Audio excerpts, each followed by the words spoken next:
Come all you poor workers, good news to you I'll tell, how the good old Union has come in here to dwell. A battle in the heart of Alabama caught our attention. Coal miners in one community, they've been on strike now for months. Working as long as 12 hours a day, 7 days a week, in some of the most dangerous conditions. I really think that the labor movement is the single greatest force for democracy in the history of the United States. The story of Alabama is a story of not just resilience, but of militancy. I say no contract, you say no code. No contract, no contract. If we ain't all free, ain't none of us free. You're listening to Alabama's only union talk radio show, The Valley Labor Report, with Adam Keller and Jacob Morrison. Hello, Tennessee Valley. This is the Valley Labor Report. My name is Jacob Morrison, here with my co-host and fellow agitator Adam Keller, and we are broadcasting live-ish online and on the radio from the heart of the Tennessee Valley, the Spice Radio Studio in Huntsville, Alabama.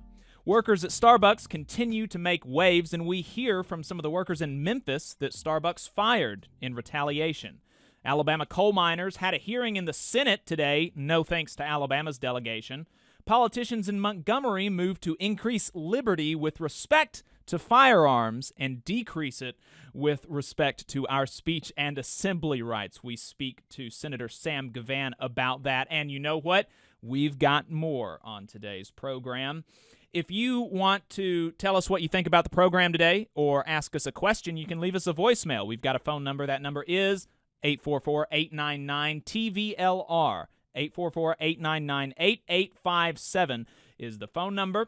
If you haven't gotten enough of us by the time we finish on the radio, or if you just want to see what we're up to throughout the week, then you can find us anywhere online. We are on Facebook, we're on Twitter, we're on YouTube, we're wherever you get your podcasts, all at The Valley Labor Report. And just a reminder, your support does help us stay on the air. Our single largest source of funding comes directly from our listeners. If you want to become a sustaining member of the program or make a one-time donation, you can go to unionly.io/o/TVLR or patreon.com/The Valley Labor Report. If you're a member of a union, you should get your local to sponsor the show. You can reach out to me for more details on that. So, workers at Starbucks have been running away with probably the most impressive organizing campaign in modern history. As of Thursday evening, workers at Starbucks have won 2 union elections. They have had ballots impounded at a third in Arizona because of the intransigence of the National Labor Relations Board. They've announced intentions to file for a union election at more than 93 locations, and they have filed for election at 78 locations covering more than 2,000 baristas. Of course, like any group of workers organizing collectively to improve their working conditions, the company is fighting back through some legal and some illegal tactics. All of them, however, are unethical.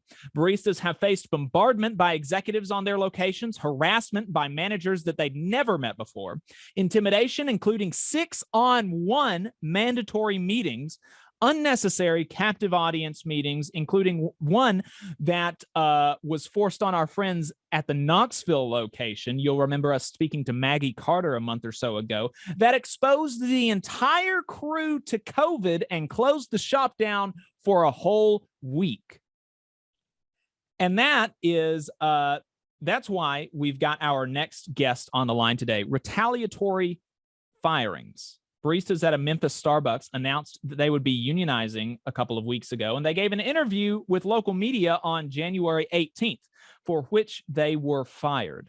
The company claims the firings had nothing to do at all with the unionization efforts, rather for violations of safety and security policies, namely policies that have to do with locked and unlocked doors, unauthorized persons in the building, and someone being in the safe who was not the authorized cash handler. Now, there are no allegations of anything being missing from the safe, and of course, as anybody who works in the restaurant industry will tell you, it is not uncommon that you would be at a workplace when you are off the clock, nor is it uncommon that a non-employee would be in the building after store hours.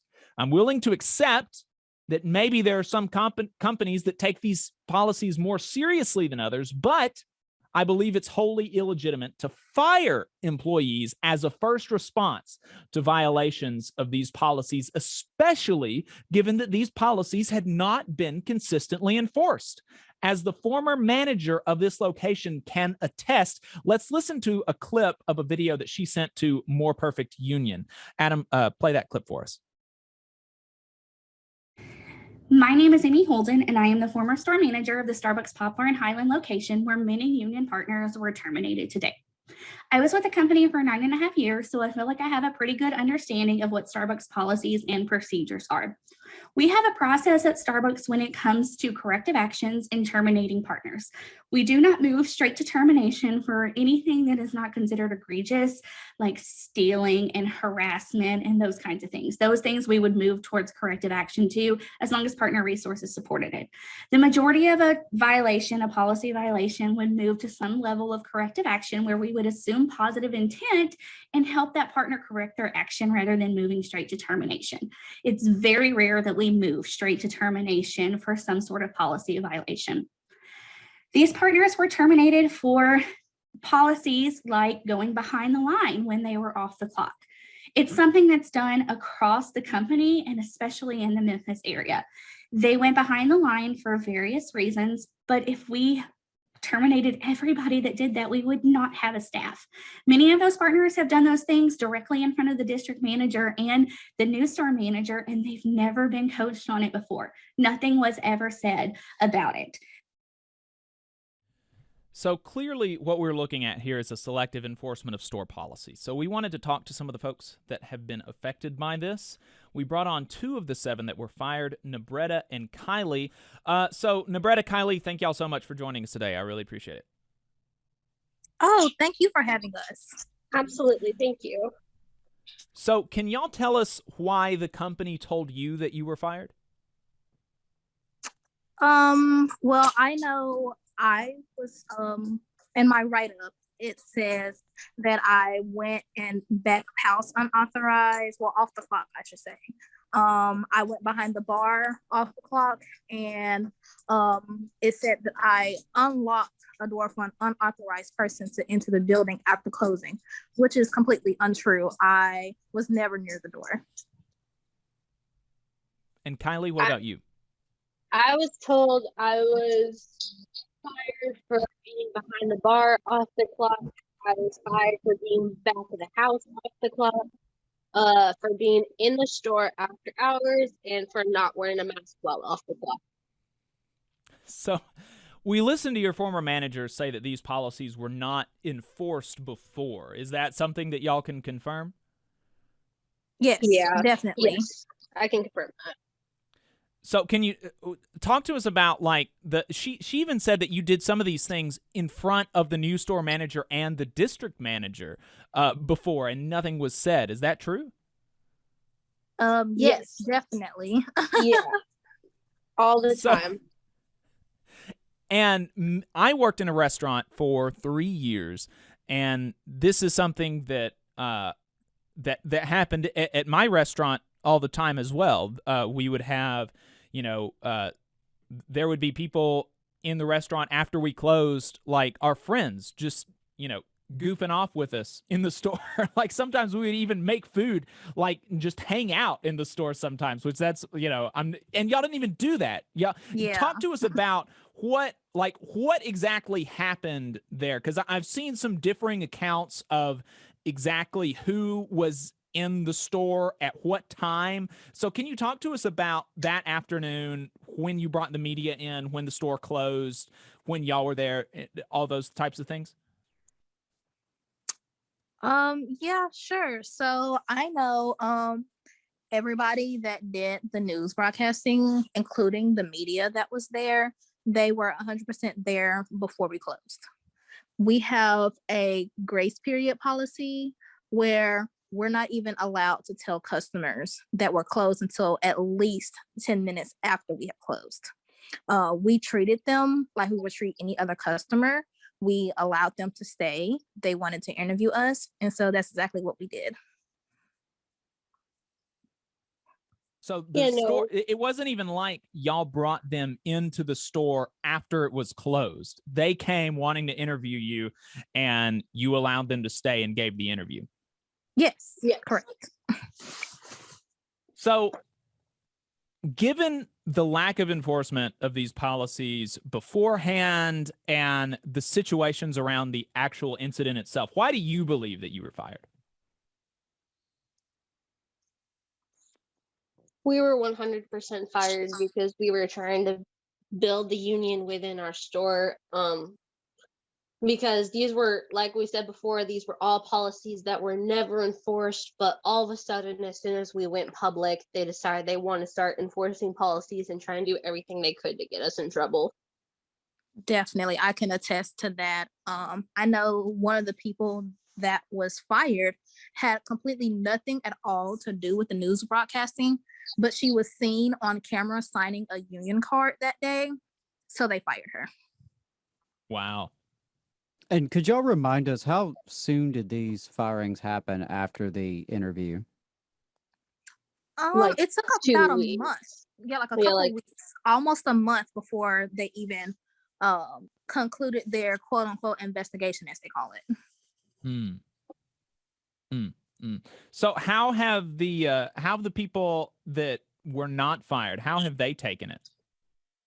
Oh, they're so riled up. They're ready to fight harder than ever, and they have been fighting a lot harder than they were before because they know that none of us had done anything wrong or done anything that we hadn't been doing since we were working there before.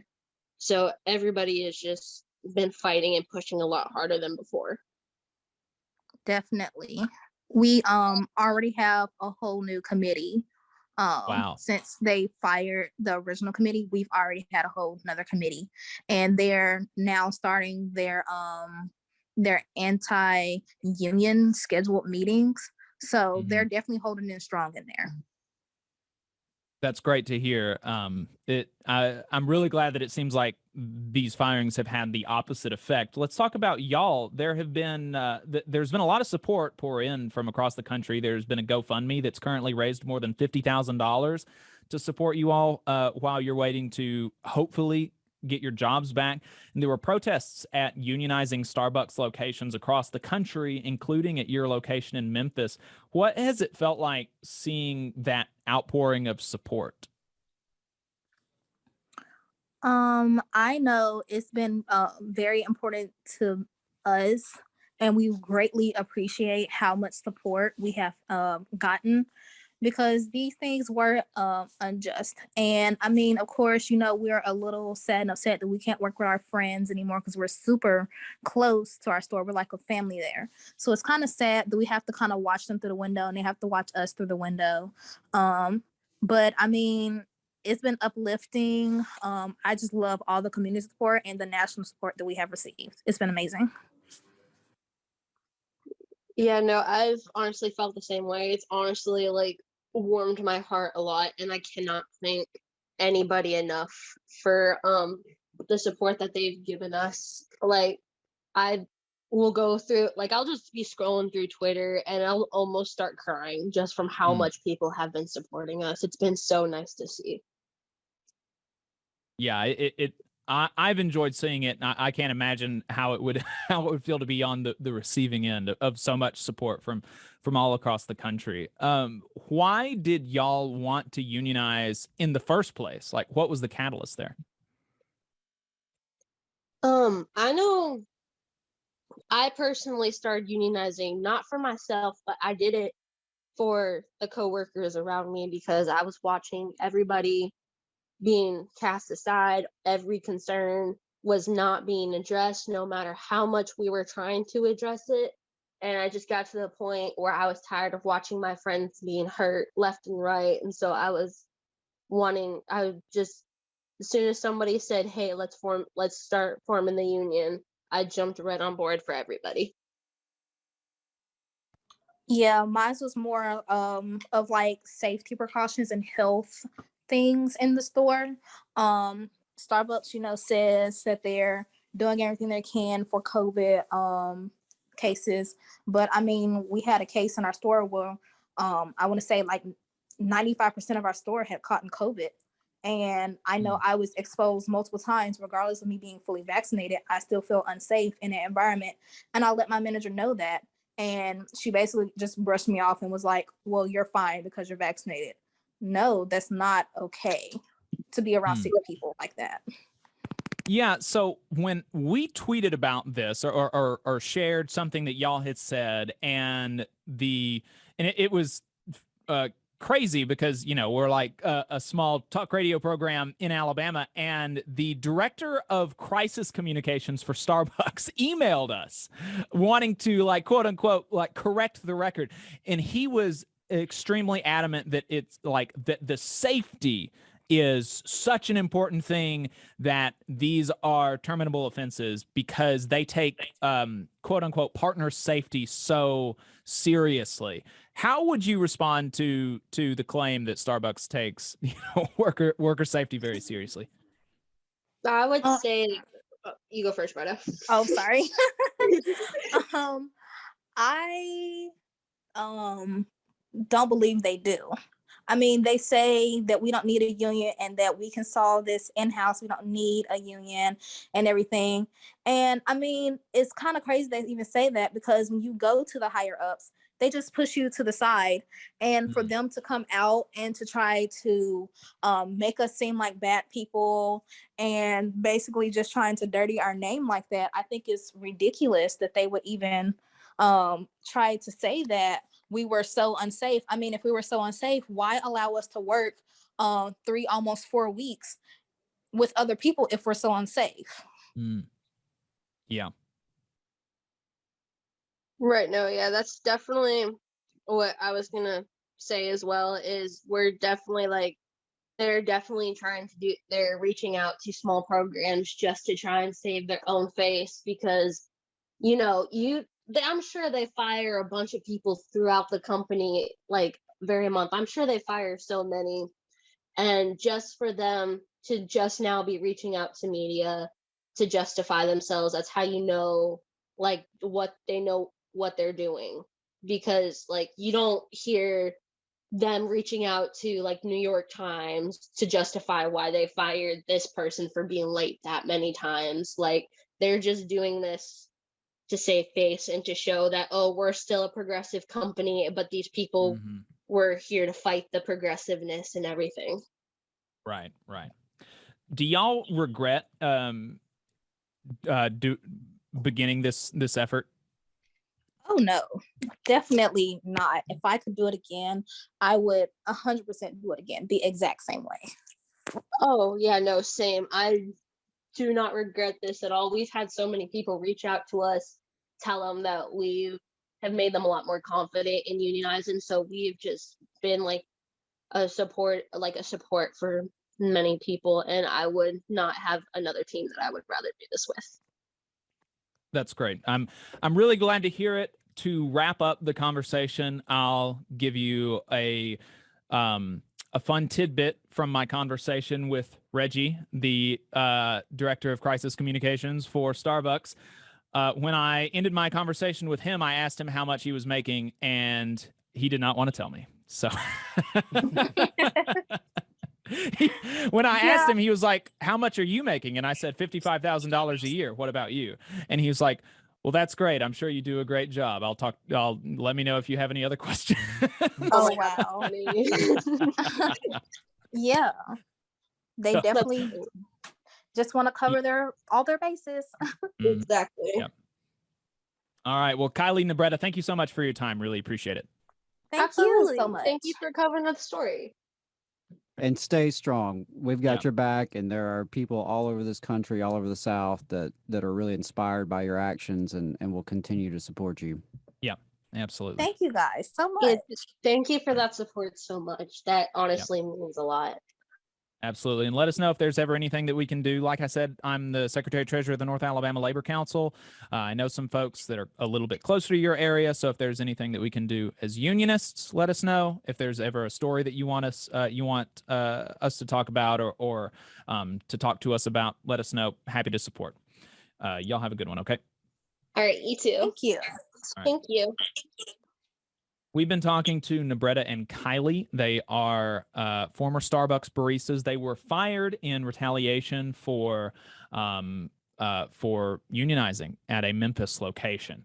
Starbucks Workers United have filed an unfair labor practice alleging that these firings were illegal retaliation for their union support, and they are seeking a 10J injunction to quickly reinstate these workers with back pay, which is a process that the new Biden-appointed NLRB General Counsel Jennifer Abruzzo says she intends to pursue aggressively.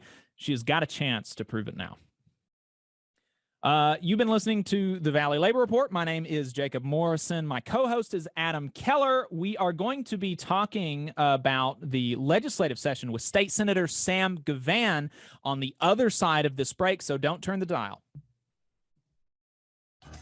Support for this program also comes from the Iron Workers, Local 477. So if you are looking for contractors with lower than average EMR and TRIR, they tell me that if you need to know what those mean, then you will. Or if you need to supplement a workforce at any level for any amount of time, short or long term, if you need iron workers that come trained and certified at no extra cost, or if you need workers from superintendent down to general laborer, and you're looking to start work on a project, or you're unhappy with your current contractor situation, you need to call my friend Jeb Miles with the Iron Workers Local 477. They only work with the best in the business, vetted contractors, and can do all kinds of jobs from roofing to steel and bridge erection, from welding to heavy rigging, from structural repairs to machinery alignment, and much more. They supply manpower on 4 of the 5 largest projects in North Alabama, so you know they're legit. If you need good quality, safe, efficient, diligent, and knowledgeable workers on your job, then you need the Iron Workers Local 477. Call Jeb Miles at 256-383-3334 or via email at local477@bellsouth.net, and make sure you tell them that you heard about them on the Valley Labor Report. IBEW 558 is like a great football team. You've got to have the aptitude, skills, and knowledge to outperform the competition. If you're a non-union electrician, now is the perfect time to get off the sideline and join our team. We have the absolute best wages and benefit package in North Alabama and Southern Tennessee. It's because our team stands together, bargains together, and our families benefit from it. With immediate openings, you have the opportunity to see why the IBEW is the right choice. Energy Alabama is a locally operated and membership-based nonprofit organization focused on advancing Alabama's clean energy future through education and advocacy. Many people in charge of infrastructure and building decisions simply don't know how viable clean and renewable energy is, and to that end, Energy Alabama has provided instruction to thousands of adults and tens of thousands of K-12 students across the state, and they are working hard to build careers in clean energy and help everyday Alabamians save money on their utility bills. Learn more about their work and how you can join at energyalabama.org. Support for the Valley Labor Report comes from the International Federation of Professional and Technical Engineers Union. Learn more by visiting www.ifpte.org. The attorneys of Maples, Tucker, and Jacobs are proud to represent working people in Alabama and across the Southeast. They have over 100 years of experience representing injured workers in workers' compensation, personal injury, and disability claims. Let their attorneys help you when you get injured on the job. You can find them at www.mtandj.com or 855-617-9333. Let Maples, Tucker, and Jacobs help you when you get injured on the job. Again, the website is www.mtandj.com or the phone number 855-617-9333. No representation is made that the quality of legal services is greater than the quality of legal services from other law firms. Support for this program comes from the International Brotherhood of Electrical Workers, Local 136 out of Central Alabama. Learn more at IBEW136.org. Come on, you poor workers, good news to you I'll tell, how the good old union has come in here to dwell. Alabama's only union talk radio show. My name is Jacob Morrison. My co-host is Adam Keller, and this is the Valley Labor Report, folks. Our next guest is a state senator from North Alabama, Senator Sam Gavin. Senator, thank you for your time. I really appreciate it. So first, I wanted to get your thoughts on the constitutional carry bill. There's been significant opposition to this bill from the police, and basically so far you and the other Republicans have said, thanks for your input. We're not really interested. We're going to do it anyways. Why is that? Well, I don't think that's across the board. I think it depends on, it gets down. So many of these things get down to the old adage of all politics being local. And, what's the position of someone sheriff or sheriffs? I mean, I'm kind of fortunate. I've got one sheriff, and a lot of senators only have one sheriff. But, some senators may have as many as 8 sheriffs in their district. I mean, the district geographically are huge compared to mine. So, that they've got to take that input from local law enforcement and balance it against what they think is right and what they're hearing from their constituents. And that's a balance and act what everybody's got to do. Right. But the bill has passed out of the Senate, right? No, the Senate has not taken up any. We're talking about the constitutional carry bill. Yeah, no bills have passed the Senate. Only Senator Allen's bill, I think it was SB 1, passed out of Judiciary Committee, but has not made it to the Senate floor. And I'm honestly not expecting it to make it to the Senate floor. What we've been told is that if something passes, it's going to be something originated from the House of Representatives. I heard there was a deal cut today, but the fact of the matter is the sheriffs might like it better than what was offered before, but it doesn't mean they really like it, that they're for it. So I don't know that a true compromise is ever going to come in place on this bill. There's just too many divergent points. Interesting. Okay, so I was a bit misinformed. I thought that it had already passed the Senate. So what do you think? It may be what was said is that this has passed the Senate several times in the past before I got to the Senate. Okay. And the position has been over the last few years is, hey, look, the Senate has passed this. House, you pass it, and then we'll take it up. And so I think that may be what you were thinking about. Okay.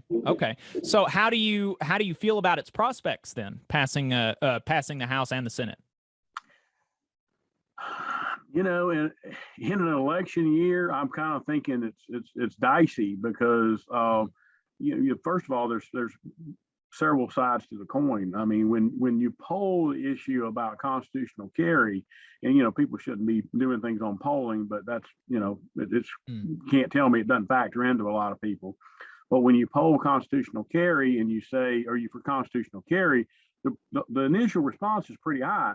And then when you come back and you say, what if you knew your local sheriff was opposed to this bill because it, affected, law enforcement safety, policing activities, et cetera, that number starts to drop.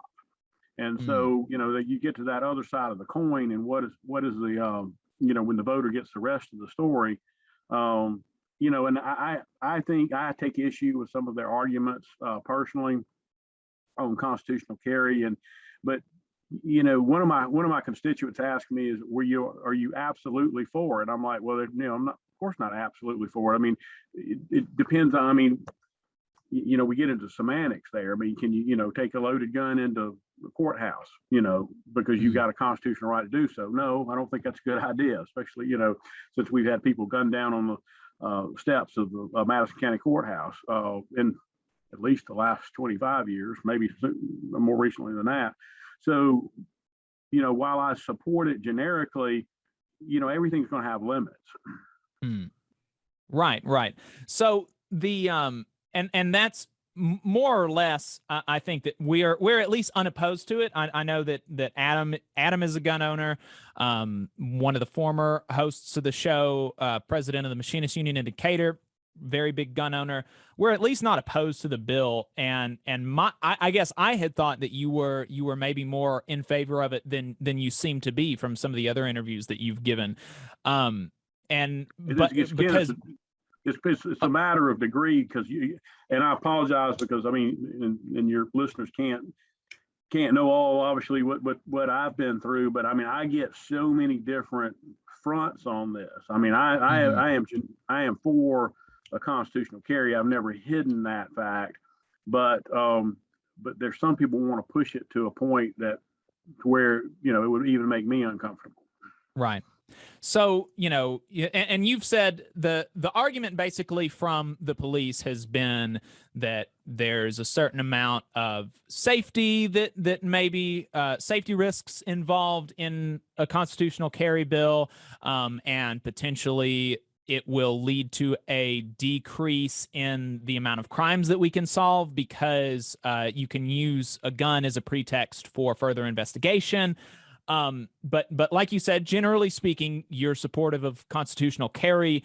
And so more or less you feel that the potential damage to police officers or potentially even civilians, the decreased stability of police officers to use that as a pretext for searching somebody, you feel that's like a fair trade, generally speaking, and maybe we can quibble about the actual risk that exists there, but you feel that's a fair trade for the liberty and the right that somebody has to carry a gun in most places. Yeah, one of the arguments has been is, well, that takes away a tool away from us. Well, you could do unreasonable searches and seizures, and that gives you a new tool there, if you want to violate the Constitution, so, it's again, a balance on that. But I'll give you a specific example where 2 murders were solved. Of this is what we're hearing. I'm just laying out an example, anecdotal evidence of what their tool in their arsenal is. And, 4 guys are pulled over in central Alabama, west central Alabama, I guess.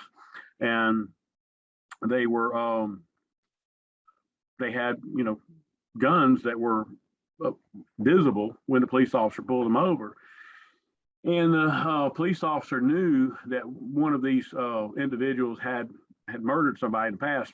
Couldn't prove it, but it's kind of one of those things they knew. And, because they, pulled them over, asked about the permits, they saw the guns out, they didn't have permits, they were able to run the guns. They end up getting 2 murder confessions out of that. And no coercing, no beating, no nothing like that. Just, but 2 guys racing, I guess, to the punch to try to turn state's evidence before, everybody else did and save their skin best they could. So there are examples of where this was used, but I mean, all the surrounding areas all the surrounding states. I haven't read the laws. I know Mississippi is an absolute constitutional carry state, but I've been told that Tennessee, Georgia, and Florida, you can drive with a loaded gun in your vehicle, and that's kind of an extension of the Castle Doctrine, and that does not require a permit. And that's really where I want to be. That's what's important to me.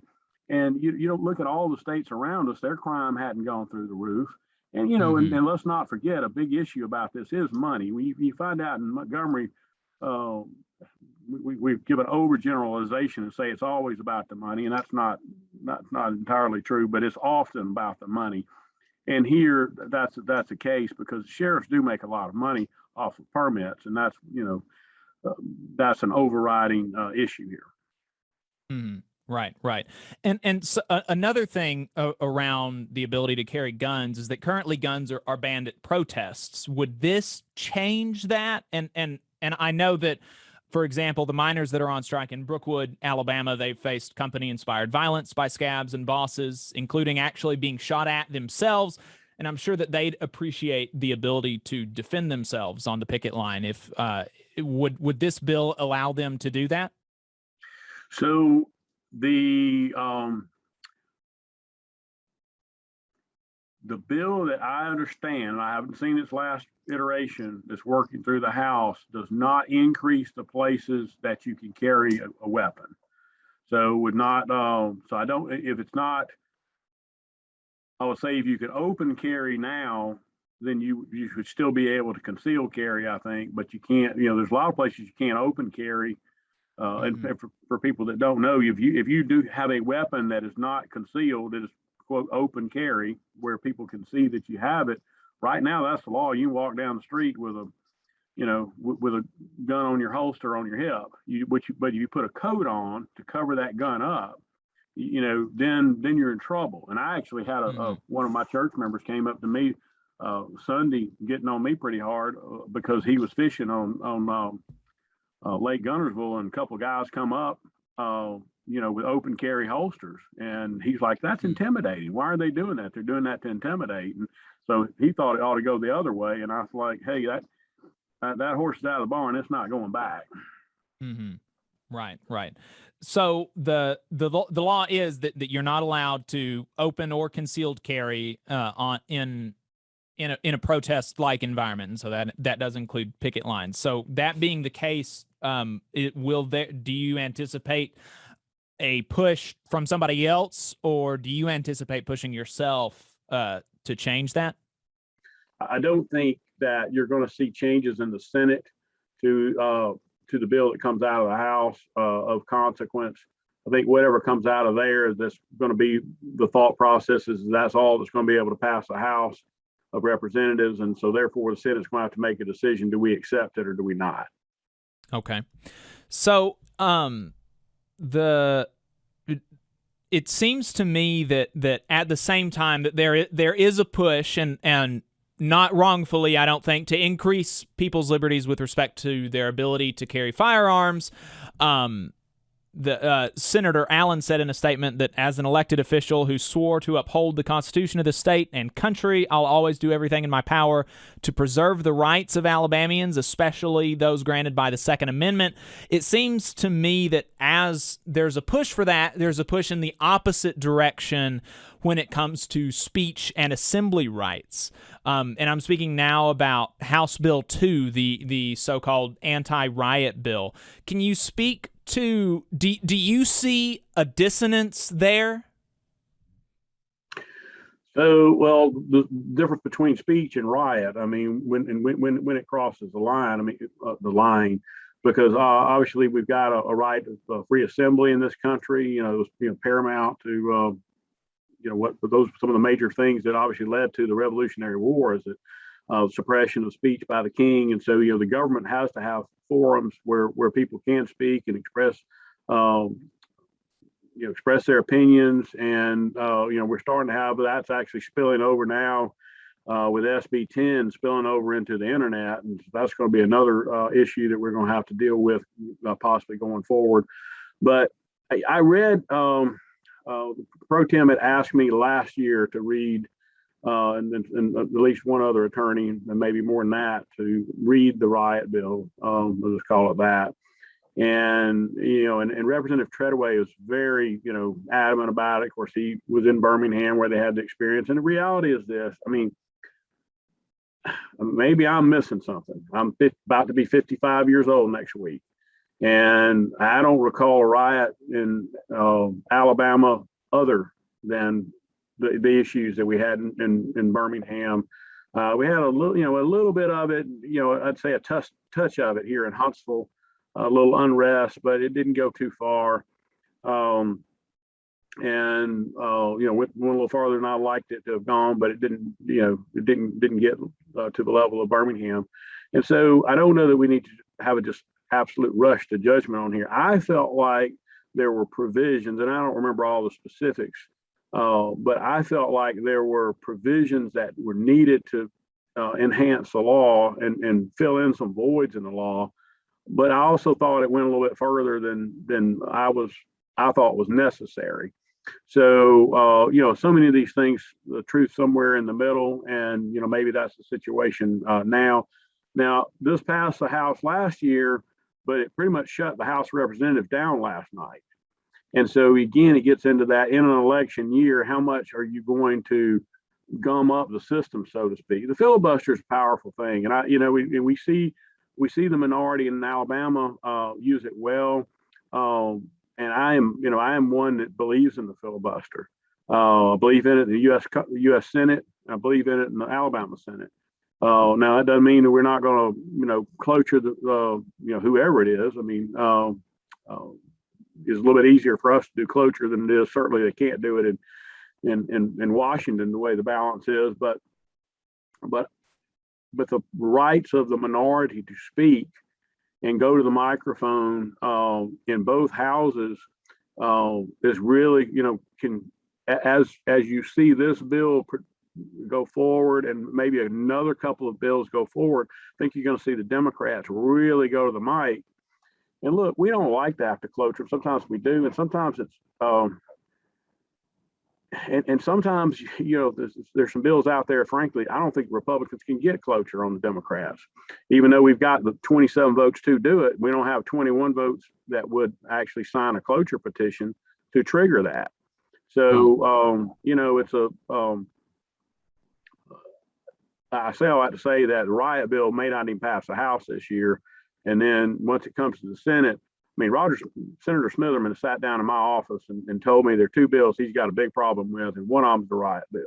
Mm-hmm. And it goes back to, I mean, I don't know that we were in riot stage back then because I was, before I was born with really the civil rights movement.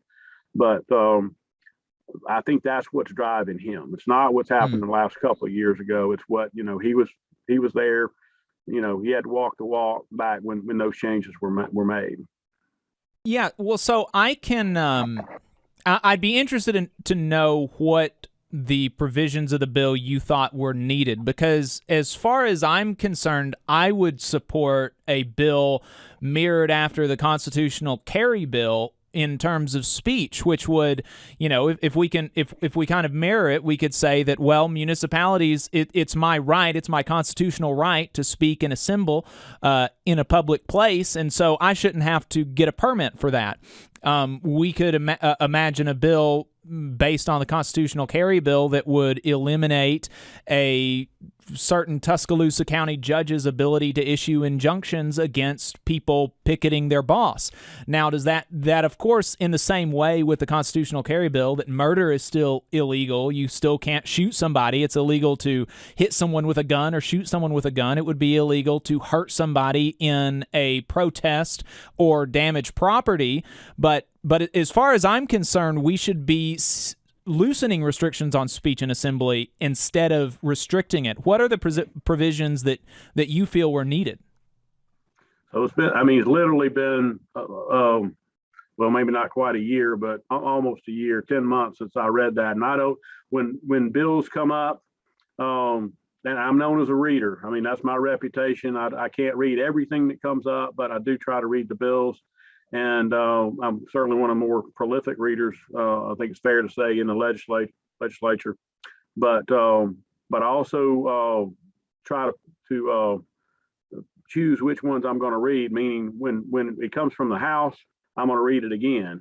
And I don't remember the specifics of that. I just remember that there were some issues there that I felt like we needed to clarify, things that were not kind of loopholes now, if you will. But I did think it went a little farther than it needed to go, and I can't give you specifics on either one. So you can't. Well, generically, are there any sort of restrictions on speech and assembly that you can think of from the protests in 2020 that you think that we need? Oh, it's not the protest. I mean, it's when protests turn to beyond protest, and then you're burning down. People are burning down buildings, and that's illegal, right? Thinks that is illegal, and then right. This is so. It's not to. I did not perceive this as a. We're gonna stop. Peaceful protest, because I mean that's in the it wouldn't matter if we tried that you lose that battle. Because that would be against the Constitution. I mean, you brought up the issue. There are things about permits. There are things about, I guess some cities have. I think Huntsville has. You have to have so many days' notice. You can't just show up and start protesting and they do need to be able to have, because look, it could be the other side. We hadn't seen this fortunately in Alabama in a long, long time, but I remember in the past and we've seen it in other states where you have some hate group show up, and all of a sudden there's a confrontation, and sometimes you don't know which side started it, but somebody who was there maybe didn't need to be there, had the same right to be there, but maybe they shouldn't have been there. And so the police need to be able to have be prepared to deal with stuff and not just let have chaos. But we do have places, at least one place in Huntsville I can think of, between Yellowhammer and Straight Dale, which is basically a public park. I think you can go. And the reason I bring that up is some people wanted to protest outside my office one day, and they found out they couldn't do it, and then they went there and they had their protest, and so that was over the abortion bill. But right. So, well, I mean, there are avenues out there. Do you see the riot bill to be squelching free speech? I saw that once things get out of hand, how are we going to deal with things at that point in time as a government? Right. Well, I mean, do you see the issue that, because you said, the first thing that you said, well, we don't have an issue with people protesting, we have an issue with people burning down buildings, and it's like, well, that's illegal. Like you can't burn down buildings. That's not, and you can be arrested for that. Correct. But it's how the police handle it at that situation and how they try to de-escalate. And again, I had the bill in front of me. I could go. Well, I don't know if your listeners want to go through it line by line, but but there were things there from a policing standpoint that I thought were needed to try to de-escalate things and try to keep things from getting out of hand. But we've had peaceful protests in this country for a long, long time. Unfortunately, on both sides of the political spectrum in the last year have not, I say in the last year, I guess over a year ago, for about probably a 10-month period, we're not that pleasant. Right. So, okay, well, that's I'll go through a couple of the things in the bill, and you can tell me what you think about them. There was one of the provisions of the bill is that there's a mandatory holding time of 24 hours. And in the public hearing, Treadaway actually said, when told that this would imprison innocent people, he said, that's one of the reasons that I put the mandatory holding time in the bill. All those people got their charges dropped. My understanding is that there are sometimes that there are even some violent crimes that don't have a mandatory holding time, and it seems like that to me is pretty obviously something to enable the police to just pick up. You don't have to be convicted, and you can be held 24 hours, and that's people will lose their jobs. People lost their jobs last year. What if you were just there watching? Right. That you could just be sitting there watching, and the police come up and just grab you because you're standing next to somebody who was acting up, and then you're going in for 24 hours. Exactly. And also you can be arrested for quote unquote rioting. You can be convicted. You would have a felony without ever having hurt a single person, without ever having damaged a lick of property, because the bill is basically it's on a police's perception of your threat level. You can be charged with a crime for quote unquote funding a riot. I think I think that we know that that's aimed towards the bail funds that people saw, and I think that people have a right to pay people's bail if they want, and that's the whole bill is to increase, place that mandatory holding time on people, increase the punishment for being convicted of quote unquote rioting, even though to be convicted under that you don't have to have damaged anything or hurt anybody, and make it a crime to help people who you feel, maybe you don't feel, but the people feel were arrested wrongfully when they were contributing to these bail funds. I mean, is this a bill that you feel like you could support? I could support it with modifications, but that's where the devil's always in the details. Is, you know, what are those modifications going to be, and does that ultimately kill the bill? You know, as we get into, you know, this is not something. This is something that, and I'm not trying to downplay because I have a lot of respect for Representative Treadaway, but this is not something that my emails get any traffic on. Okay, and I try just as a aside. Just a little background on me and emails is I have my emails up right now. I'm actually kind of see them in the background behind this.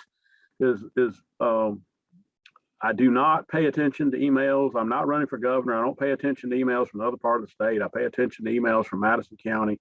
When I start getting flooded with emails that come from all across the state, and which I am, by the way, on HB2 and something else, and I start seeing, you know, I open them up and I spot check them up because, you know, they're usually form emails, and I'll see, you know, Shoals, Birmingham, Greenville, Mobile. I just delete them all then. I have no idea how many of my constituents sent those emails because they're sending them all over the state and that's spamming. I want to hear from my constituents, but I am not hearing from my constituents. We've got to pass this riot bill. So it's not something that I'm hearing a drumbeat about. I'm getting, and I have no doubt that some of these emails opposing this are in my constituents, but I don't know because, you know, unfortunately, whoever's chosen to promote this thinks it's a good idea to email people from all over or send emails from people all over the state as opposed to just Madison County. But I don't know that I don't think that there's people waiting with bated breath to pass this riot bill. I mean, if it was, it would have passed the Senate last year. And I don't think, I just can't, I don't think the audience can appreciate how much that the passion that Senator Smitherman's going to have to not allow this to go through. And I don't think that, you know, again, we pick our battles. I don't know that this is something that we would cloture him over, especially if some of us want to have changes in it. And then that just kind of complicates matters even more for the proponents of the bill. Right. Well, Senator, I appreciate your time. I hope that we're able to have you back on maybe if this bill moves any further in the Senate and you've had some more time to review it. I'd be very interested in knowing specifically the provisions that you would be interested in seeing enacted. So if you don't have anything else, we'll go ahead and wrap it there. I appreciate your time. Thanks, Senator. All right. Have a good day. Good night. All right. We've been talking to State Senator Sam Gavin. He is a state senator from North Alabama about a couple of bills in the state legislature. Appreciate his time. My name is Jacob Morrison. My co-host is Adam Keller. You're listening to the Valley Labor Report. Next up, we're going to be talking to some stewards from the Machinists Union. So last week we talked about how workers at the United Launch Alliance organized into the International Association of Machinists and Aerospace Workers. Local Lodge 44 in Decatur voted 100% in favor of their strike sanction in the run-up to their contract negotiations, the first time ever in the local's 20-year history. We also mentioned that the union there, representing more than 350 manufacturing workers at the company, had a union density rate in the high 90s, meaning that despite the fact that we are in a right to rec state and workers are barred by the government from securing a clause in their contract mandating representation fees be paid, the workers' membership in the union is meaning that the workers' membership in the union is totally voluntary. Nearly every single worker is a member of the union. So I wanted to talk to some of the people that pulled off that impressive feat, even in the midst of the company flooding the unit with new hires. So we've got on the line Gavin Brunner and Anthony Michael. They are stewards for the local. Gavin, Anthony, thank you very much for taking the time tonight. I appreciate it. Thanks for having us, Jacob. Yeah, thank you, Jacob. Absolutely. So Anthony is the chief steward. Just walk us through, how are you able to pull off nearly 100% membership rate among manufacturing workers in the private sector in Alabama? Well, Jacob, we have a clause in our contract that mainly says that we get to talk to all new hires within the first 5 days they're hired on. So that's a big thing for us. So we get them pretty early while they're in training. We usually get, 15 to 30 minutes or so that we get to go and talk to them about the union. And we just explain to them, what the union has done for us, and just give them the ins and outs. And we usually have a pretty good success rate of people joining after we do that. What do I believe that David said that there are only 3 new hires that haven't joined the union. What do they say after this presentation about like what the union has done, and are they because just generally speaking, you would imagine that you would be met with some amount of skepticism, but is that the case? Do you have to kind of walk them through that, or how do people react when they hear y'all's presentation? Well, you're right. There is some skepticism there. Most of the people, the company's very smart. Most of the people they hire have never been a part of a union. Me, myself included. When I hired in, I was not I've never been in a union. I grew up in a union household, but most people they hire are never been in a union. So, we try to explain to them, hey, I've been there. I was, kind of scared myself, didn't know what to expect, but we get a lot of questions. They'll be open and they'll ask us tough questions, and we just try to be as honest as we can and tell them the ins and outs of the unions, which, mostly good. I mean, very, very seldom is there anything bad about the union. If it's anything bad, it's usually someone has done to, rub someone wrong, or, just to get a negative vibe. But it's just being open with the folks and, just being honest about everything. Right. Well, Gavin, when you talk to people, what are the things that you say to new hires to say that, look, this is what the union has done? Like, what is it that you tell them that the union's done? Well, I'm a second generation union member. My father's a retired Teamster with UPS. So what I really try to explain to a lot of these new folks is that, there's longevity in unions, that, the people, what we're doing now is looking out for the future. We're looking out for new members. We're looking out for future people who aren't even hired yet.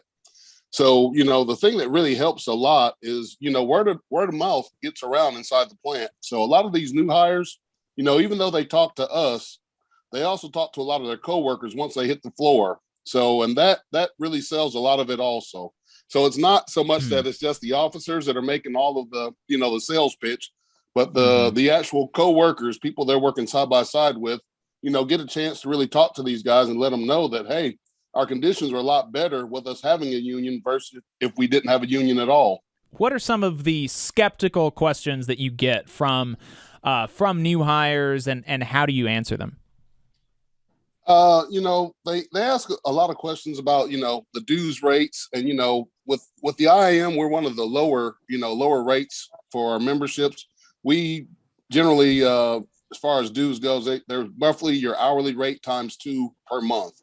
So you can make that up in just, one weekend, or just an hour or so on the weekend of working, or even in your regular time. So, a lot of people are just skeptical about unions and what they're about. But once you really give them the pitch, or, you really talk to them about, some of our past grievances and things that we've settled that otherwise wouldn't have been in our favor, I think that really helps the people get past their doubts. What's one of your kind of golden grievances that lots of people have a certain story that they go back to every time? What's one of them that you tend to go back to? Well, we've had a lot of times where members have gotten unjustly terminated. And, when we can bring somebody back who's been on the street for, say, 4 or 5 months, that helps a lot, because, the company, one of their main tactics is they like to stall. Whenever we have grievances, they want to, drag it out and just hope that the person moves on to something else. But, we try to fight through that as much as possible. We go by the contract and, the timelines that are set there. We try to hold the company's feet to the fire on those things. So, but usually when we're able to get those things settled and get a person brought back at, and they get their lost time and things of that nature, that's one of our best selling points to anybody who wants to know about, union life. Right. Once you get them in the union, do you have an issue?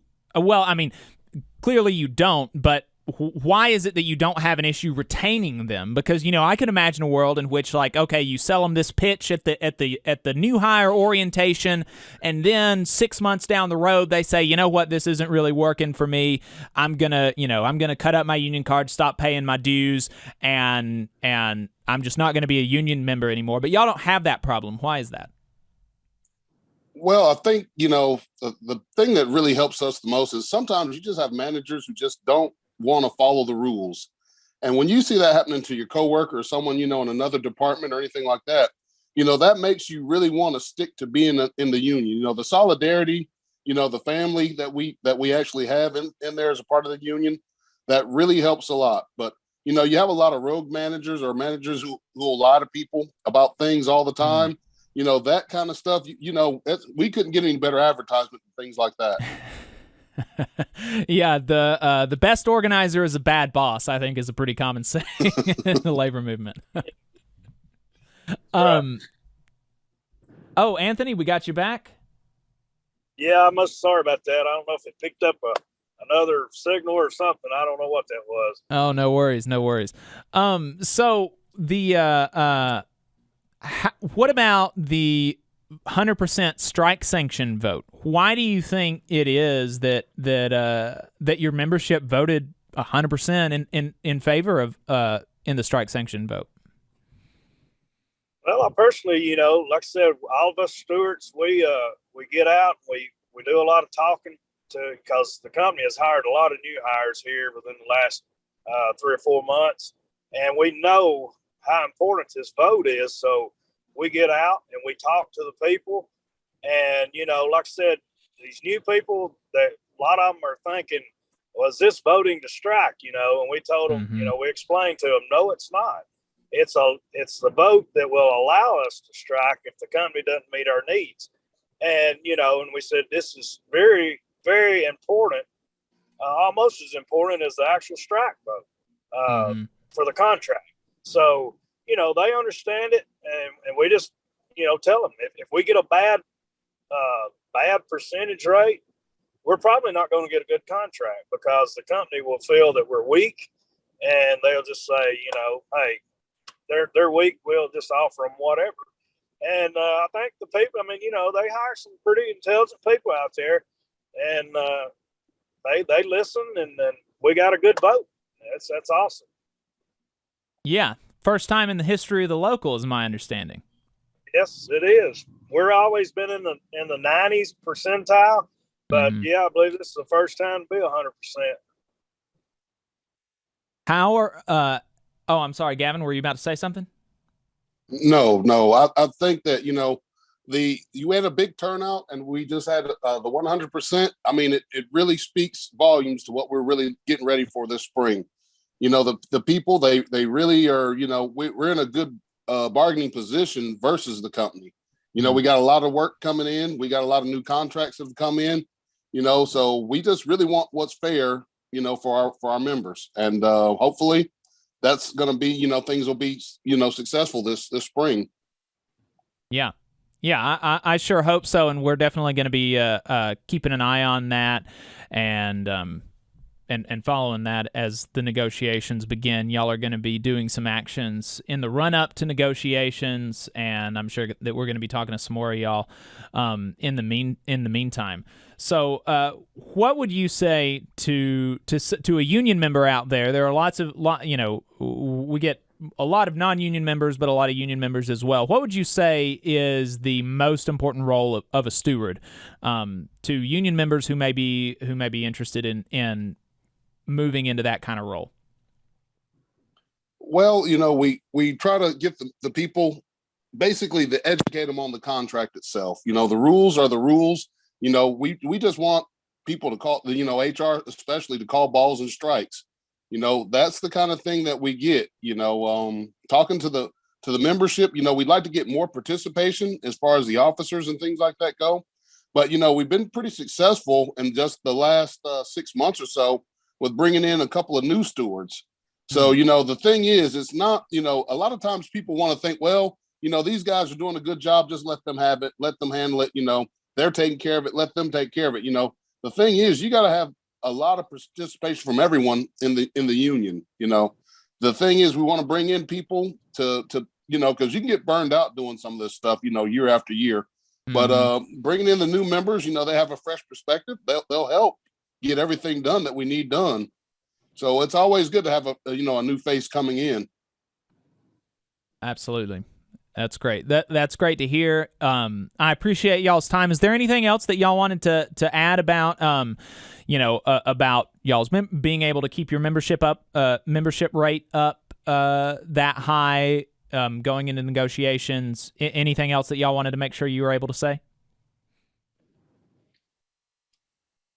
Well, I'd like to just say, a strong membership, it really does start with the leaders. Your leaders have to be strong and show good, unionism. And, most of the time people will get behind that type stuff and they'll, gather and join. And as you get bigger, the group gets stronger, and that's what it's about. So, that's the way we are. We just try to be open, honest to everyone, and we fight hard for any thing that happens to, if the manager's trying to do something violating the contract, we fight hard for it, and I think our people know it, and I think that's a part of the reason that we're so strong. People see that and they know it, and they back us, so that's a good thing. Yeah, just to kind of add on to what Anthony's saying is, if the members educate themselves as much as possible, there's a lot of rumors that get started out there on the floor, and a lot of managers go out there and try to sell the contract all the time, trying to say, oh, well, this looks good. If I was you, I would take this, and this sounds great. But, a lot of things, just those rumors, getting that kind of stuff squashed, come to talk to the stewards, come talk to the negotiating committee.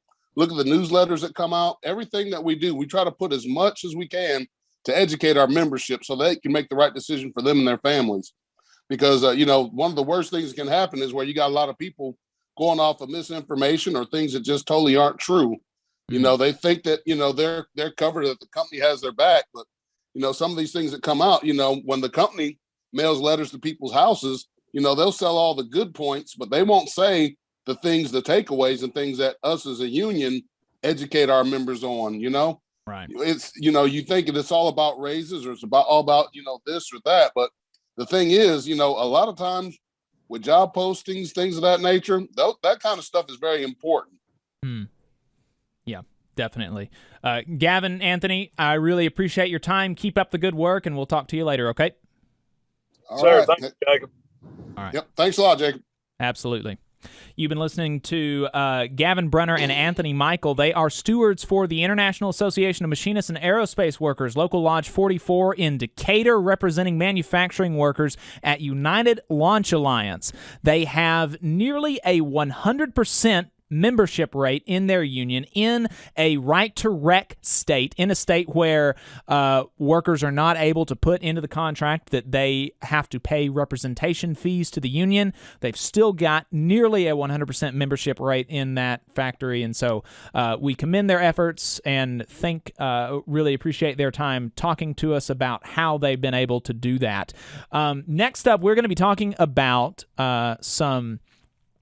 the stock trading ban in D.C., how that's going, how our senator is responding to it, and the mine workers, their appearance on in the Senate budget hearing on Thursday. So we will be right back. You're listening to the Valley Labor Report.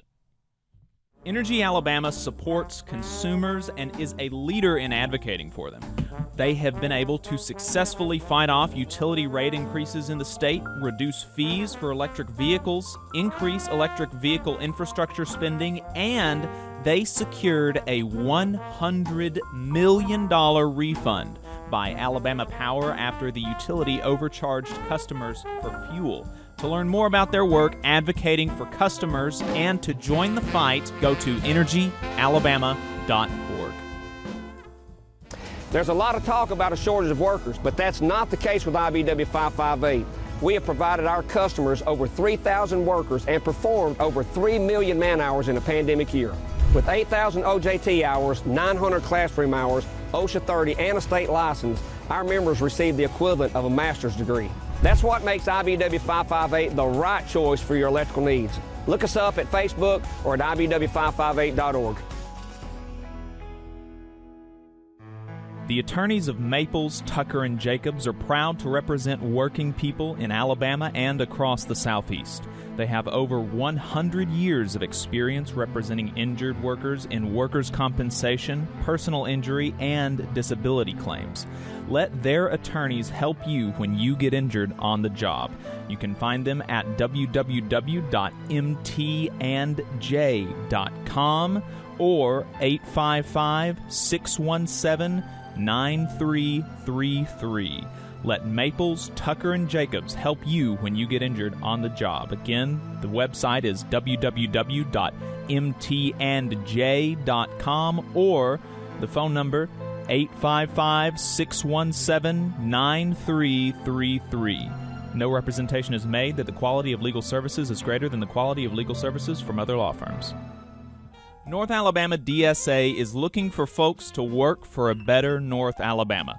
They prioritize mutual aid, municipal activism, and union solidarity.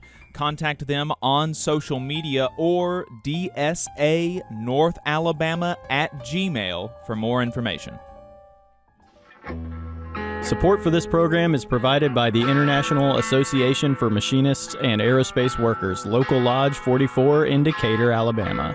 Learn more at IAMAW44.org.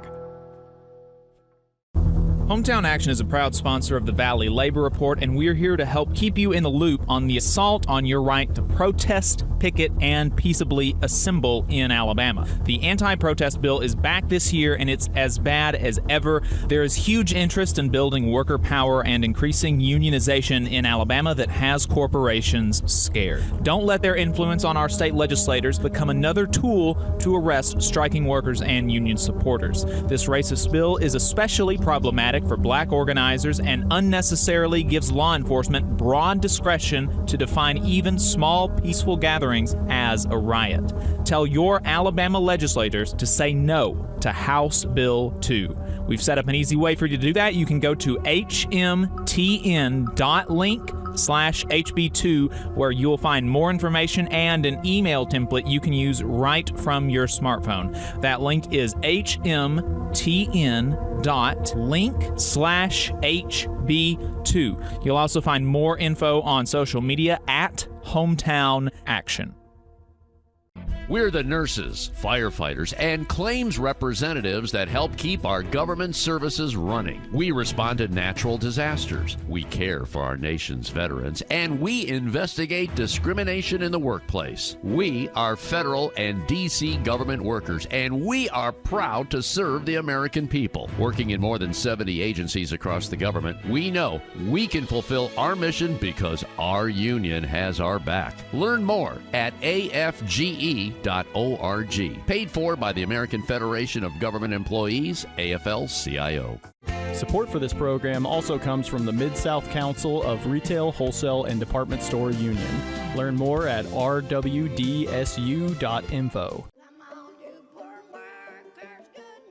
I'll tell how the good old union has come in here to dwell. Go to labor. You are listening to the Valley Labor Report. My name is Jacob Morrison, here with my co-host and fellow agitator, Adam Keller.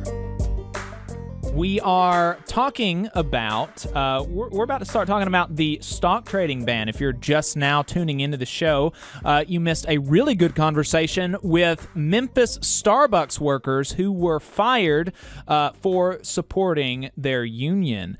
You can find that interview online wherever you get your podcasts, on YouTube, all at the Valley Labor Report. We also just finished talking to State Senator Sam Gavin about the quote-unquote anti-riot bill and the constitutional carry bill. And frankly, I think we heard a lot of politician answers. And that, I don't know. We'll maybe we can get him back on when he's had a chance to read it. But so there's been movement finally to ban stock trading among members of Congress. This seems like an obvious move to me, especially as so many members of Congress last year, including Alabama Senator Tommy Tuberville, traded millions of dollars in stocks and beat the market. It's incredibly hard to beat the market. Almost nobody can do it, and yet most Congress people did. So Congress has access to information that the rest of the public is simply not privy to.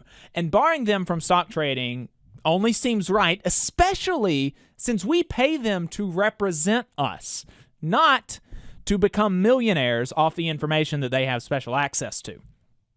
Because of the obvious nature of this proposal, many Republicans even and Democrats are falling in line and supporting the measure, even those that had previously opposed it, like Nancy Pelosi, except Alabama Senator Tommy Tuberville. So, the old ball coach. Yeah. This is just insane. Senator Tommy Tuberville on Wednesday rejected proposals to ban members of Congress from trading stocks, calling the idea, quote, ridiculous. He said they might as well start sending robots up here, the Alabama Republican told The Independent's Eric Michael Garcia. Quote, you can't do anything.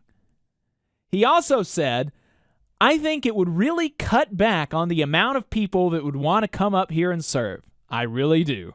Tuberville added, we don't need that. Oh.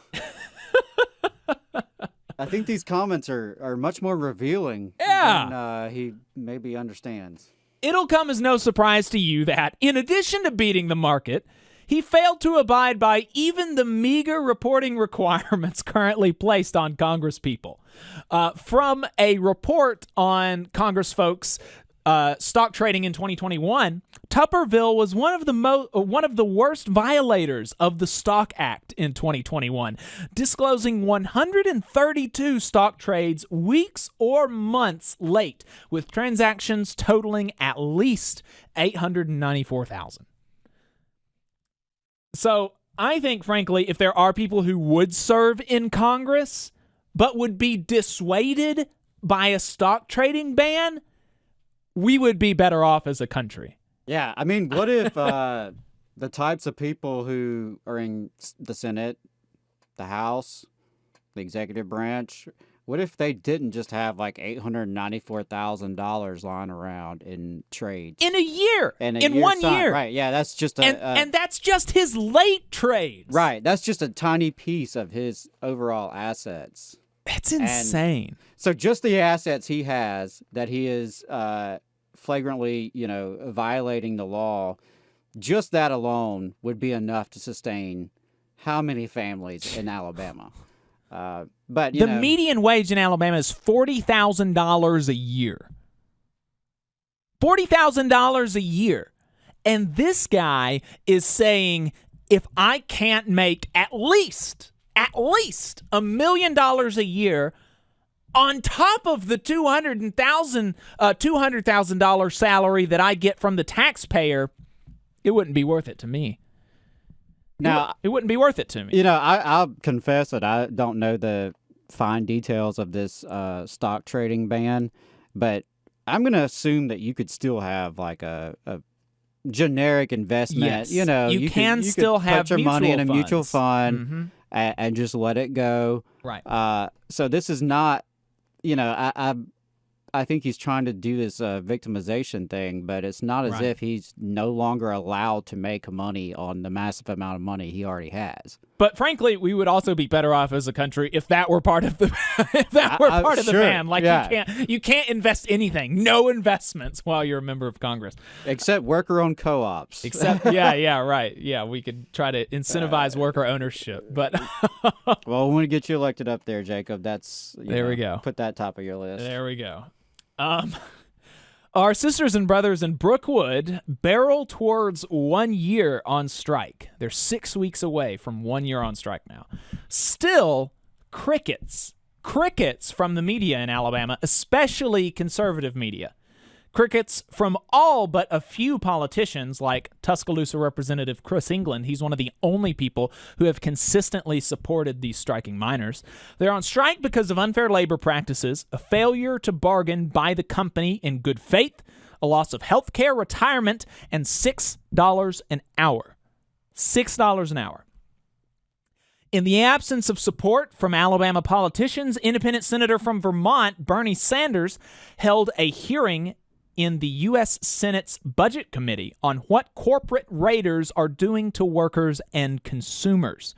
We're going to play the testimony from the hearing from Cecil Roberts, international president of the UMWA, and Braxton Wright, one of the Alabama miners, in full, since the context is important, and unfortunately, if you get your news from conservative talkers, you won't know anything at all about what's going on, unfortunately. And it's amazing. The longest strike in Alabama history, and people who are on the radio for 3 to 5 hours a day can't find the time to talk about it. I mean, that's insane. Can't find the time to advocate on behalf of working Alabamians.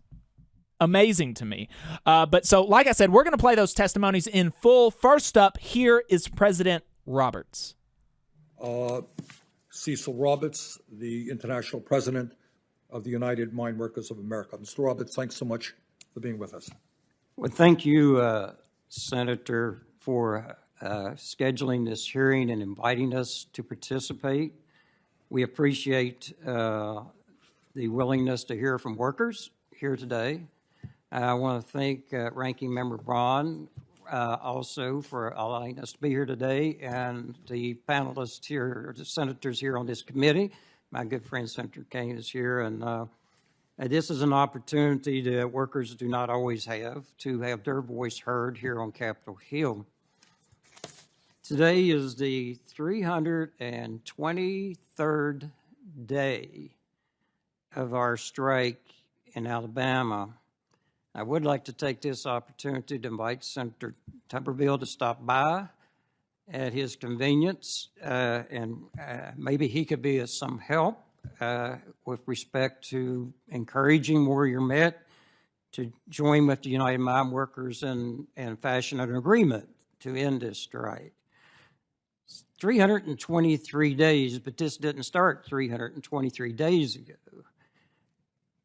I think it would be fair to say that not a single coal miner ever caused a bankruptcy. No one ever asked the shuttle car operator, do you want us to invest some money here or there? They don't ask the continuous miner that. They don't ask the longwall operator that. All these decisions that lead to bankruptcy are made by others than the coal miners. In 2015, there was a bankruptcy filing by Walter Energy, and that hearing for that bankruptcy took place in Alabama. The first thing that happened in this bankruptcy is something that's been alluded to here by both you and Senator Warren. Retirees, 2,700 of them, sitting at home, 75, 85 years old, giving their lives to this industry, get a notice. Well, the bankruptcy judge decided you don't have health care. The second thing that happens is the pension plan goes away. The next thing that happens is that the collective bargaining agreement that was ratified by an overwhelming majority of these workers that was in place at the time is terminated. The next thing that happens is what? Most people don't know this. You don't have a job here anymore. So theoretically, not theoretically, in reality, people get discharged in bankruptcy court. Now, who decided that that was going to happen? How did that come about? At the time, these investors from New York, mainly, were playing a role already with respect to what was going on in the bankruptcy court. So now, workers who had nothing, absolutely nothing to do with this filing of this bankruptcy or creating this bankruptcy are now being told, well, you've got to fix this. The workers have to fix this. How in the world is that going to take place? First thing that happens is we are told by this private equity group, well, we don't have to hire a single one of your members back. They're unemployed as far as we're concerned. Now, if you want to get your members back to work, you have to deal with us and reach an understanding with us. And if that understanding is something we want, then there'll be an opportunity for your members who've got 40 years in this coal mine, 30 years, 20 years, been there forever, producing coal for this company that was there previously. Now they're telling us, you don't have any leverage. You know what? They're right. That's the truth. Can you imagine trying to bargain with somebody that's taking the coal mines over, who came here from New York and don't even know what color the coal is, don't have any idea what happens in a coal mine, but they're telling us we're not hiring those people back unless you do certain things, and they've already gotten everything that you could ever ask for as an investor or an employer out of the bankruptcy court. You've canceled health care for retirees.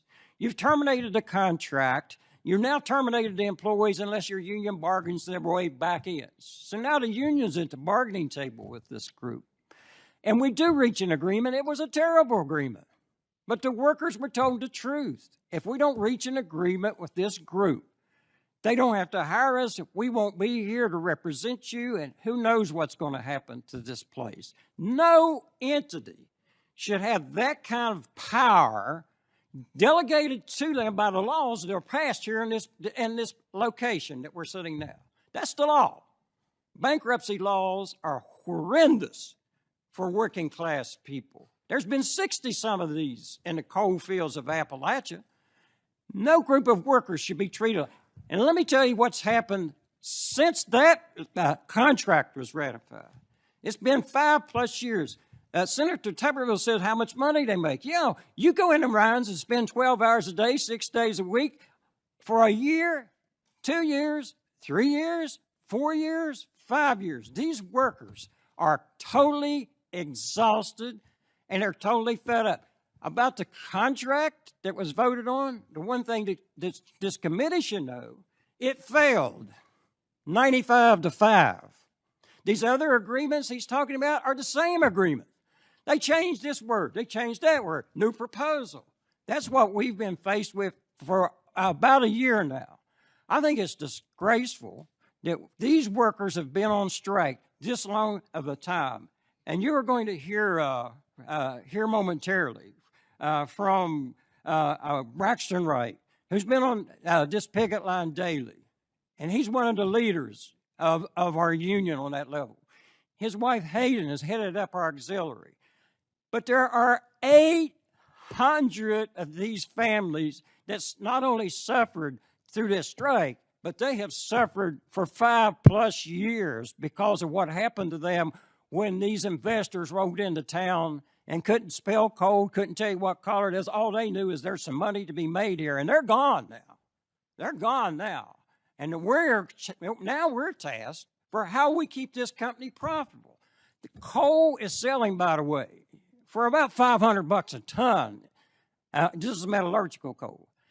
You would have you would have to work at it to not to make money with respect to the price of coal being at that level. With that, I yield, Mr. Chairman. You just heard President Cecil Roberts. He is the international president of the United Mine Workers of America, speaking on Thursday at the U.S. Senate's Budget Committee hearing on what corporate raiders are doing to workers and consumers in America. He spoke at the invitation of independent senator from Vermont, Bernie Sanders, and now on the next on the panel, Alabama coal miner Braxton Wright. Our next panelist is Braxton Wright, who's a mine employee at Warrior Met and a member of UMWA Local 2368. He has worked at the Brookfield mine for 17 years. He has been on strike since April 1st, 2021. Mr. Wright, thanks so much for being with us. Thank you for having me. Chairman Sanders, Ranking Member Braun, distinguished members of the committee, my name is Braxton Wright. I've worked at the mines in Brookwood, Alabama for over 17 years. I come from a family of coal miners. My grandfather was injured in a mining accident at Black Diamond Mines in West Blockton and later passed away to his injuries. My father worked in the coal mines a short time. My father-in-law is a retired UMWA miner who retired at the time of the Walter Energy bankruptcy with more than 30 years. Today, I would like to speak with you about how private equity firms such as Apollo, Blackstone, and other private equity who held stock in Walter Energy dictated the terms and conditions of the 2016 takeover of Walter Energy, which was renamed Warrior Met Coal, and what that means to workers, families, and communities. These private equity investors bear much of the responsibility for the cuts in pay and benefits and have led to the United Mine Workers' unfair labor practice strike at Warrior Met. The past 5 years working under this bankruptcy contract has been difficult for the miners and their families. These private equity groups have played a role in the exploitation of UMWA miners as well as numerous other workers who do not have the benefit of a union contract. Due to the Chapter 11 bankruptcy filed by Walter Energy in 2016, miners took massive concessions in order to make the company profitable again. Some of these concessions included a $6 an hour pay cut depending on your pay grade. It by itself placed a huge strain on workers and their families. When you are required to work 12 hours a day, 6 to 7 days a week, if you're lucky to see your spouse or children more than a few hours a day. Before the bankruptcy, many of the spouses didn't have to have a second job or didn't have to work. After the bankruptcy, many spouses were forced to work outside the home while still being primary caregiver. So the children saw both parents less as a result of the cuts in the bankruptcy contract. It would break your heart to hear how many times my oldest daughter, Avery, would ask me, why wasn't you at my game? Why didn't you come to my field trip or awards day at school? Why can't you go with us to the park? Every time I had to answer, I had to work or I had to sleep. Knowing that my child deserved to have time with both parents, these have been the voices of hundreds of children's that's parents work at, Warrior Met Coal. While Warrior Met claims to give us 8 holidays, in actuality, they only dedicated 3 holidays spent with our families: Thanksgiving, Christmas Eve, and Christmas Day. The push to increase production and profits for investors at the expense of the workers is amplified more with a 4-strike policy implemented in 2016. All absences, late arrivals, or early outs result in a strike. On the 4th occurrence, you would be fired. This policy was a huge source of stress and worry for families. If you arrived a few minutes late, you were still required to work, but you still received a strike. If you were involved in an accident, medical emergency, your child was sick or hospitalized, your spouse was in labor or hospitalized, it didn't matter. If you could not give a 24-hour notice, you would receive a strike. My brothers and sisters have been given strikes for having accidents on their way to work and being late. Our spouses learned not to call and tell us about accidents or emergencies until after we were done with our shift out of fear of us receiving a strike. So So when my own daughter was in the hospital and I was working 12-hour overnight shifts, my wife was afraid to tell me she had been admitted until my shift ended at 7, because if I left, she knew I would receive a strike.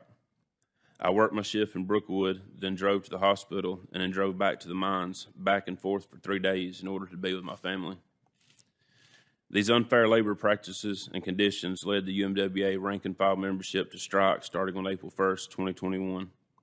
We are still fighting for a better contract for ourselves, our families, and our communities.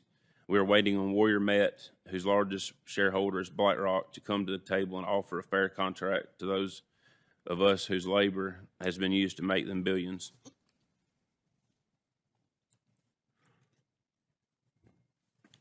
This is why I'm asking that you support the Stop Wall Street Looting Act, which will help to reform private equity industry.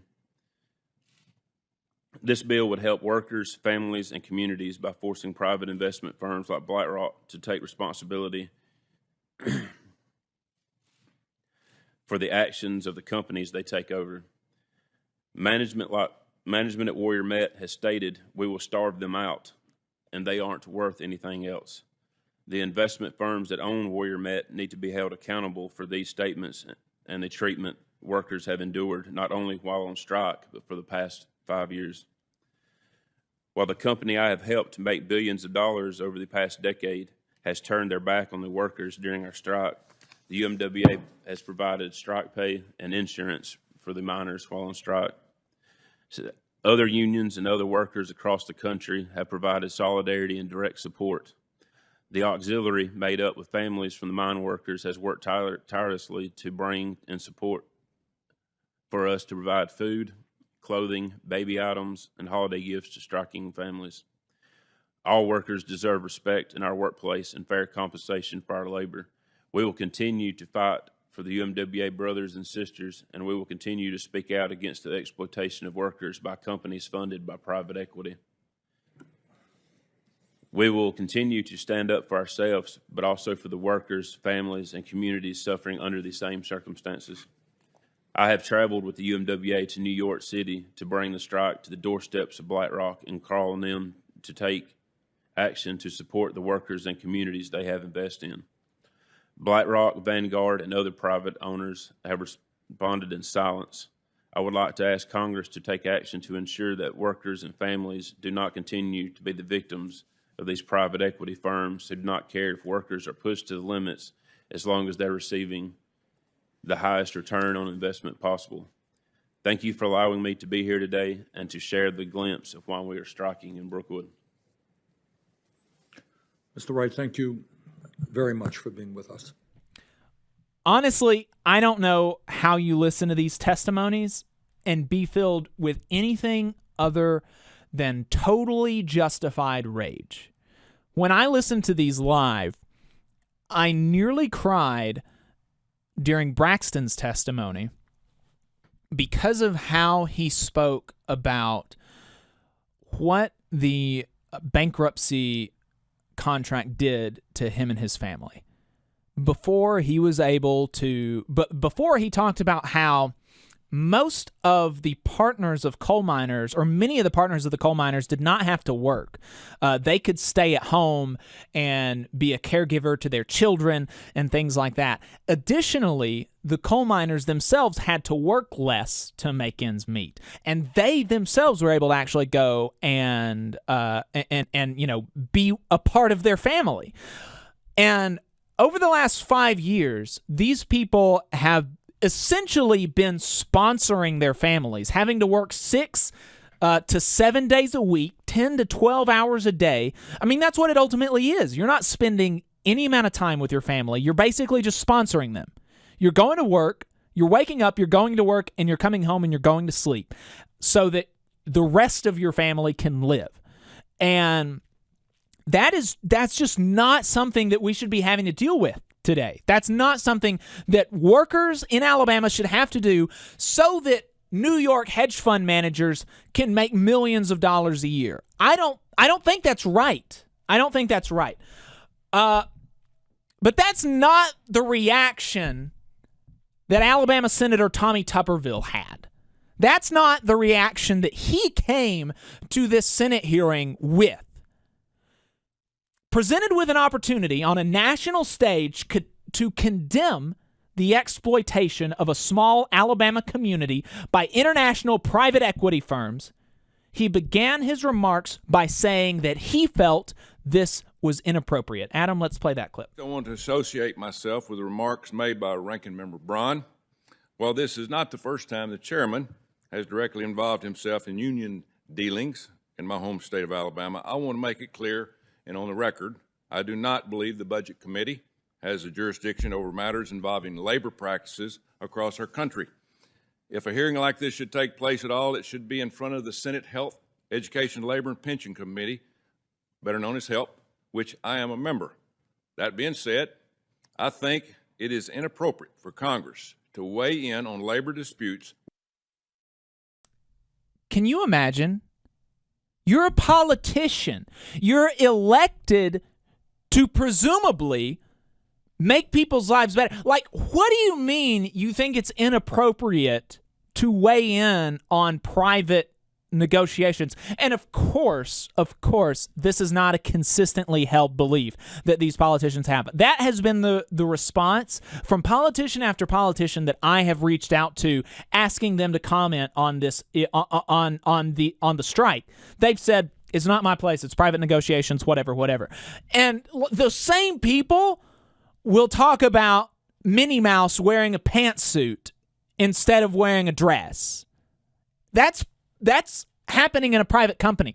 Like, and it doesn't matter. Like, it doesn't matter at all what a mouse wears, what a cartoon mouse wears. It, like, they'll also comment on Dr. Seuss's estate taking down some books that had racist cartoons in it. That's a private company. That's a private institution deciding what to do with its resources. Of course they comment on that. And it's absurd. The only time that they have this stance is when it involves actual material benefits for working people. He then spouted off a couple of misleading facts from Warrior Met's PR people, despite having just said he didn't think Congress ought to weigh in. He just finished saying, I'm playing these chronologically. He said, first, I think it's inappropriate to weigh in.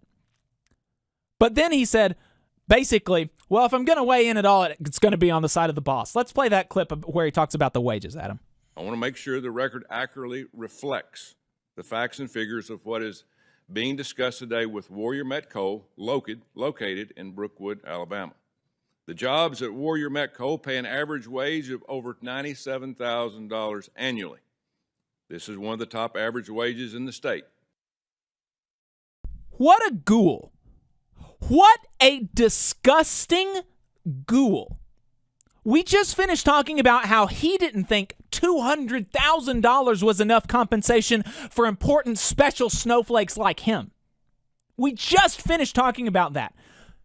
What he doesn't say in that clip, but you would know if you heard the testimony, is that these miners worked 6 to 7 days a week, 10 to 12 hours a day for that $97,000 a year. That's not nearly enough for the kind of work that they do and the kind of hours they spent doing the kind of work that they do. And he has the audacity to literally a single day after he gave his remarks on the stock trading ban, saying that it's not enough of an incentive to get over $200,000 a year from the U.S. taxpayer to do his job. He has the gall to literally less than 24 hours after those statements tell coal miners in Alabama that $97,000 is enough for you for 6 to 7 day work weeks, 10 to 12 hour days. What a ghoul. Just disgusting. And frankly, he seemed confused about what his purpose as a politician is. Let's play that last clip about where he said what he thought the whole agenda of the hearing was. So to me, it's clear that the purpose of this hearing is for the majority to push a political agenda. Yeah, that's politics. That's politics. You're a politician.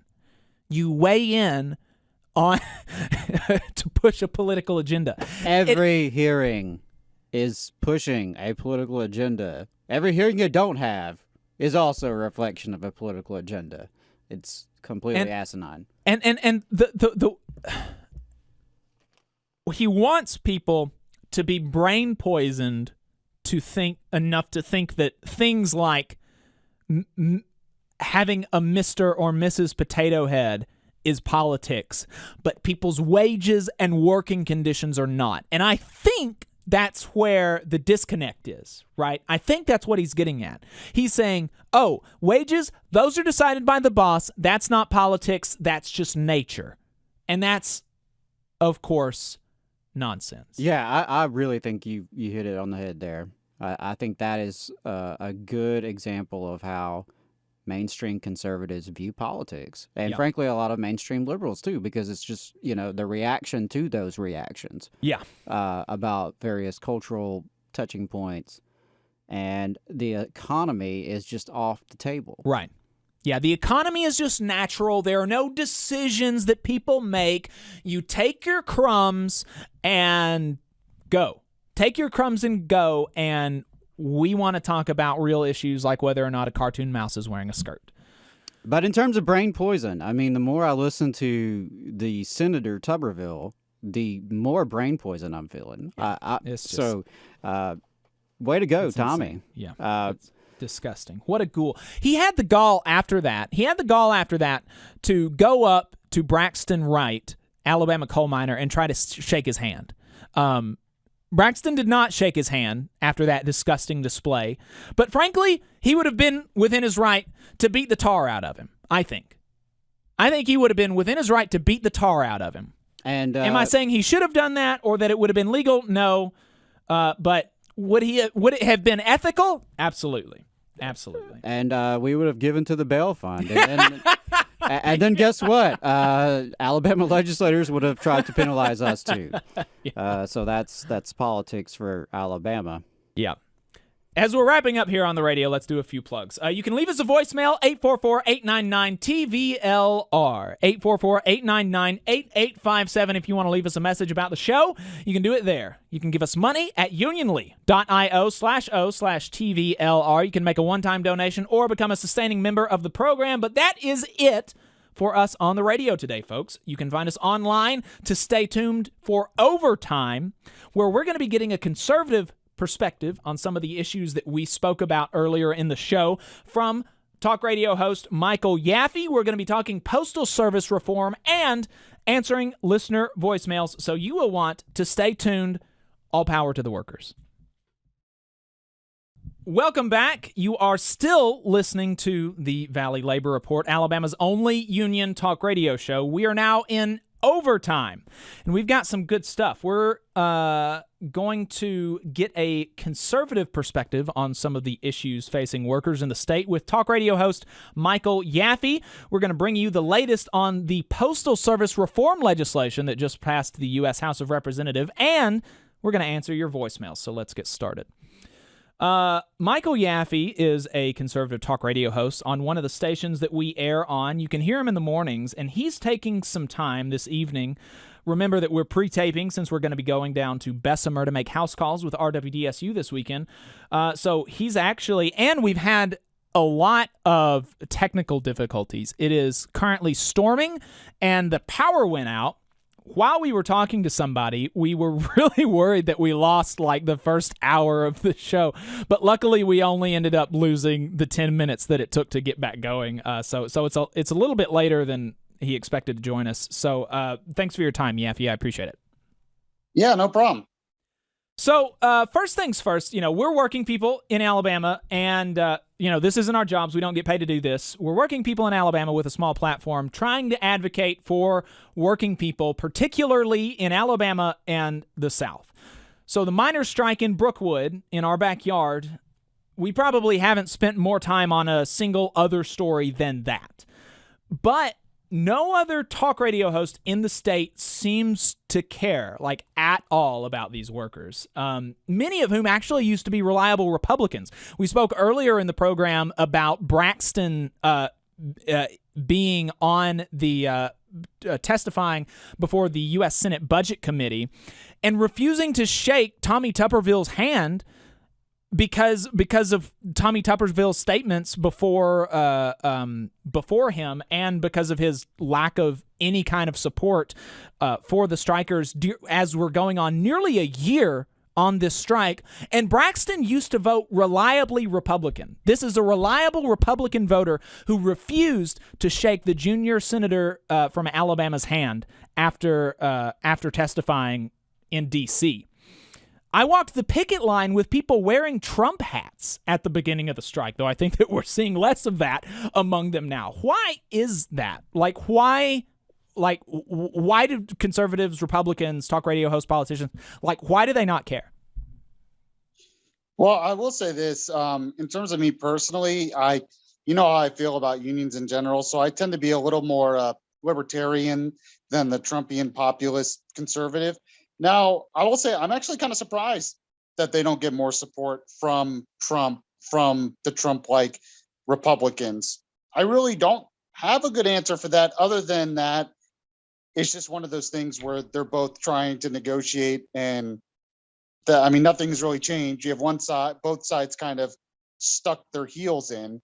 But I wouldn't be surprised. The only thing I can think of is, I know that the union has had strong support from Bernie Sanders and Elizabeth Warren. So anytime you get that, there's that. Oops, sorry about that. Anytime you get that, there's a political bent to all of this that can create some divisions. So maybe that's it. But I would say the Republican Party under Trump has changed a little bit and is probably more pro-union than even I am.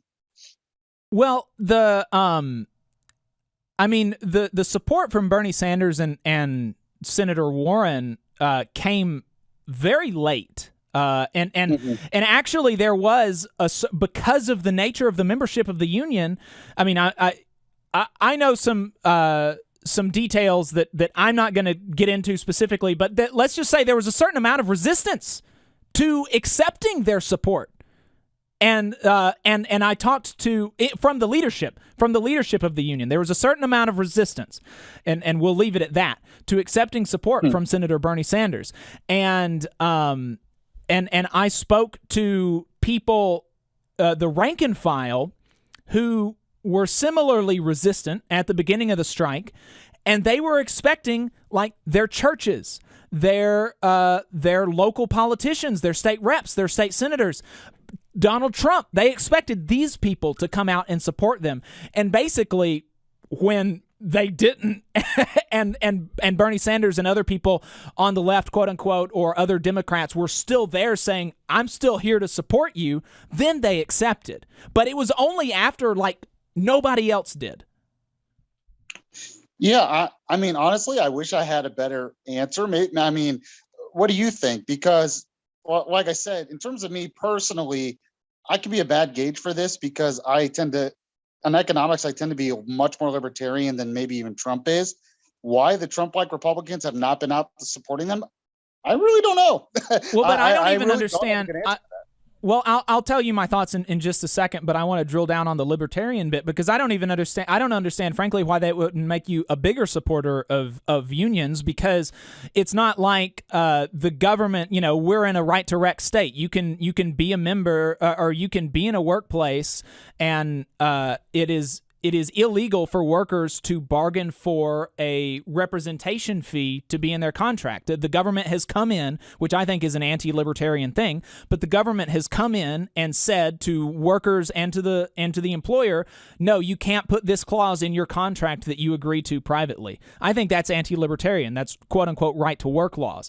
So these people are members of the union, by their own choice, their own individual choice. They are on strike by their own individual choice. But the thing that wasn't their individual choice was the way that this contract was forced on them by these bankruptcy laws, which is exactly what the hearing was about today, was the bankruptcy laws that allowed these international private equity firms to come in and buy this company that the owners had allowed to go bankrupt, allow the CEO and the board of directors to stay the same, but allowed them to completely renege on all of their obligations to the community. They were able to, they were not obligated to bring back a single worker. They were not obligated to, they were not obligated to, pay for retiree pensions or health care that the company had previously agreed to. All of these obligations were totally gone because of the bankruptcy law that the government, again, has said that companies can just forego all of these obligations. That's not a libertarian type thing. That's what the hearing was about today. And so to save the company from bankruptcy, from, and they accepted huge pay cuts, $6 an hour pay cuts voluntarily, again, cuts to their health care, cuts to their pensions, all of these things to save the company. And then the company is saying, we're not even going to keep up with inflation with this contract. After you've given us $1.1 billion, there was $1.1 billion in savings if over the course of this 5 years that they've had this contract, meaning that if they had just kept up with inflation from the last contract, they would have paid out more $1.1 billion more than they did. So why as a libertarian, why would that preclude you from saying that, yeah, I support these rural Alabama workers over international private equity firms? Well, it's not necessarily that it would preclude me from supporting the workers over private equity firms. And you're talking a lot about bankruptcy law. And I have to admit, I'm not an expert on bankruptcy law. I know it does change things when companies declare bankruptcy or private equity firms come in. Usually from a libertarian perspective, it's more that the companies have a right as well. You know, you're talking it to it as the union has a right, and they do have a certain rights, as you were kind of saying, and they can go on strike, and they are going on strike. But usually libertarians kind of look at it from a private business standpoint as well, and say that private business has a right to do what they want, not hire them back, do things. Yeah, but I'm not even talking about like their right, quote unquote. I mean, I support the right of like a Nazi to speak. You know, but that doesn't mean that I agree with it. Like, that doesn't mean that I have to be on the sideline. Like, you can say the company has a right to do this or that, and I would probably say that they shouldn't have that right, but we can even stipulate that, and you could still say what these international private equity firms are doing to this Alabama community, stealing $1.1 billion, that is not okay, and we should be putting public pressure on this company, or we should be at least verbally supporting these workers. Gotcha. And that's an interesting point when you talk about what they have a right versus a responsibility. And there are definitely big companies that I believe have rights to do things that I disagree with. Big tech is the one we could talk about as well.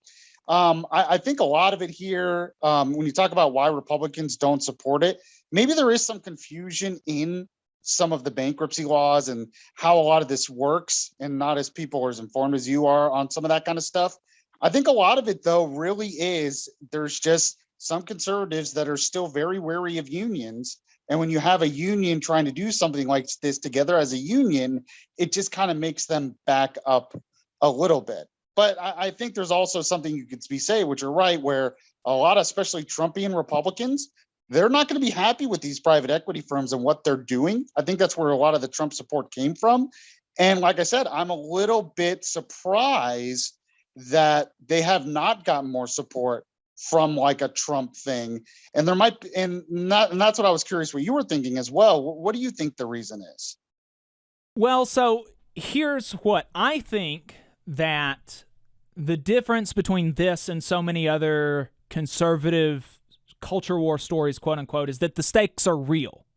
I mean, I think that the stakes are real, and there will be material benefits for working people, and it will cost bosses.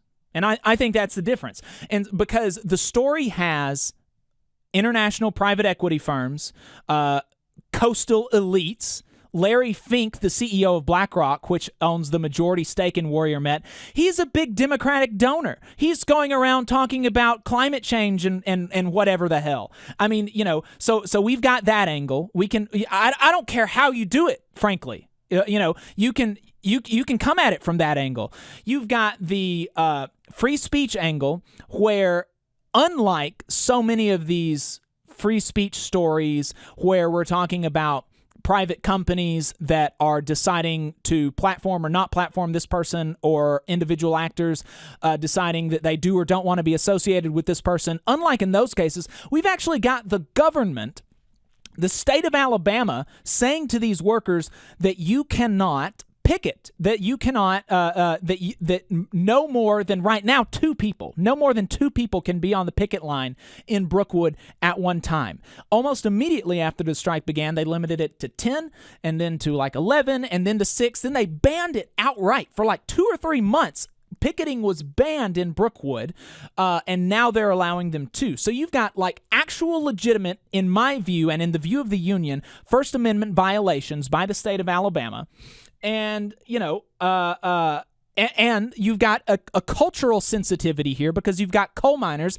And like I said, you had a reliable Republican voter refuse to shake a Republican U.S. senator's hand. So you've got the cultural angle. And I think that, I remember you tweeting a couple of weeks ago or something that it was a quote-unquote serious problem that Minnie Mouse is for 1 month at one Disney location halfway across the world in France wearing a pantsuit. I think that the difference here between Minnie Mouse wearing a pantsuit at one location for 1 month halfway across the world and coal miners in Alabama is that the stakes are real, is that there's actually going to be a material difference in people's lives. And I think that the conservative ideology is one that is of by and for corporate power. That's an interesting point. I'm hearing music in the background, so I don't know if it's coming on your end or that's from my end. But I think that is when I talked about the Minnie Mouse thing, it was one of those things where I was like, that's more of like, I only think it's a serious thing in terms of that specific thing. Maybe it's not serious in and of itself, but overall, in terms of all these things in the culture, I do think drip, drip, drip eventually in a big time thing that can affect the culture. And when you're talking about this situation, yeah, maybe you're right. Maybe there are real stakes. And like I said, in terms of not getting Republican support, I really think it's frankly, there's just a lot of conservatives and a lot of Republicans that are just skeptical of unions. And when unions talk about something against private companies, that makes them put their guard up. And that is changing though. I tend to be kind of an outlier on some of that stuff. Because of Trump, the Republican Party is transforming, and maybe you'll see a change here. Hey, I wanted to jump in on that point right there because, I've also heard that coming from Republican circles the last few years. And we heard it from, liberal circles as well, that Trump was appealing to the working class, even though the demographics of his supporters are about the same as Mitt Romney and John McCain's, honestly. It's your standard Republican base. But, there's certainly been some excitement that certain segments of the working class had with Trump and the whole Trump phenomenon. And we've seen Marco Rubio and other Republicans talk about being pro-worker or being a working, more or less trying to shape the image of the Republican Party to be more friendly to working class folks. I would say unsaid there is a certain type of working class folk, primarily white ones. But that aside, there has been this rhetoric of Republicans posturing towards working class people and working class issues, but the evidence remains to be seen. And I think this is just, one of many examples, but this is a very clear example where here's an opportunity. Here's an opportunity to say, hey, yeah, we're pro-worker. In fact, these are coal miners, which, I've seen plenty of Republicans talk about coal miners on the campaign trail. We've seen coal miners being used in political ads, and I agree with you, Jacob. To me, it seems as if it's one thing to support folks in the abstract, to say, well, we support coal miner jobs because we're against climate regulations. But when you actually have people on the ground where it is real, well, no, that's when it's time to back away or pretend that, you're not involved there. You shouldn't have a perspective there.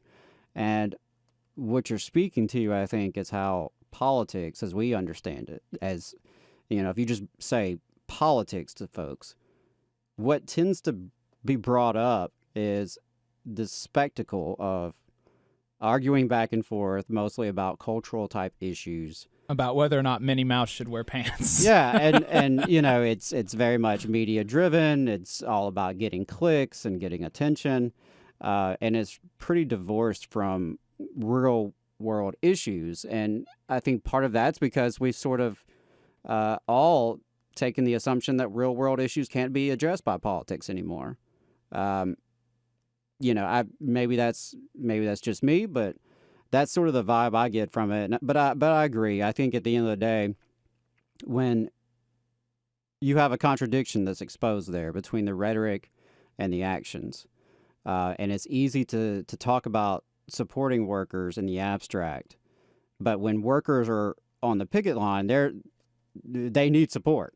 When workers are seeing their wages cut, when they're seeing their benefits cut, those you can't get any more real than that. That's how you eat. That's how you feed your family. That's how you retire in dignity.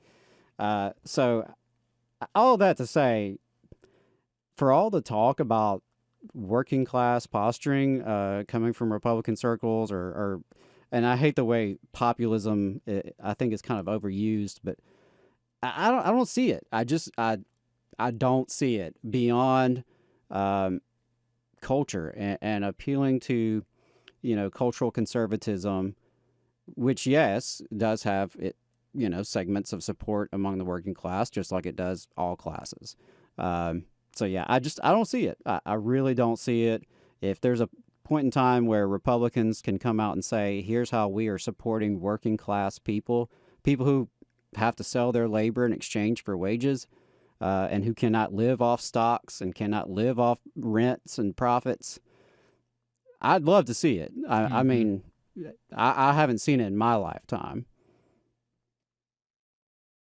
So my only response to that is a lot of it just has to do with approaches. For one, you were talking about the abstract.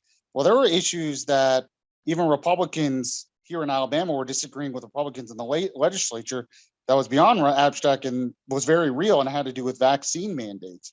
And I think Trump got a lot of support from some working class. And the reason why it said that is because in the 2016 election, he was able to kind of break through that blue wall. Now, a lot of it had to do with Hillary Clinton being a bad candidate, I think. A lot of that also, I think, had to do with what you said, culture issues.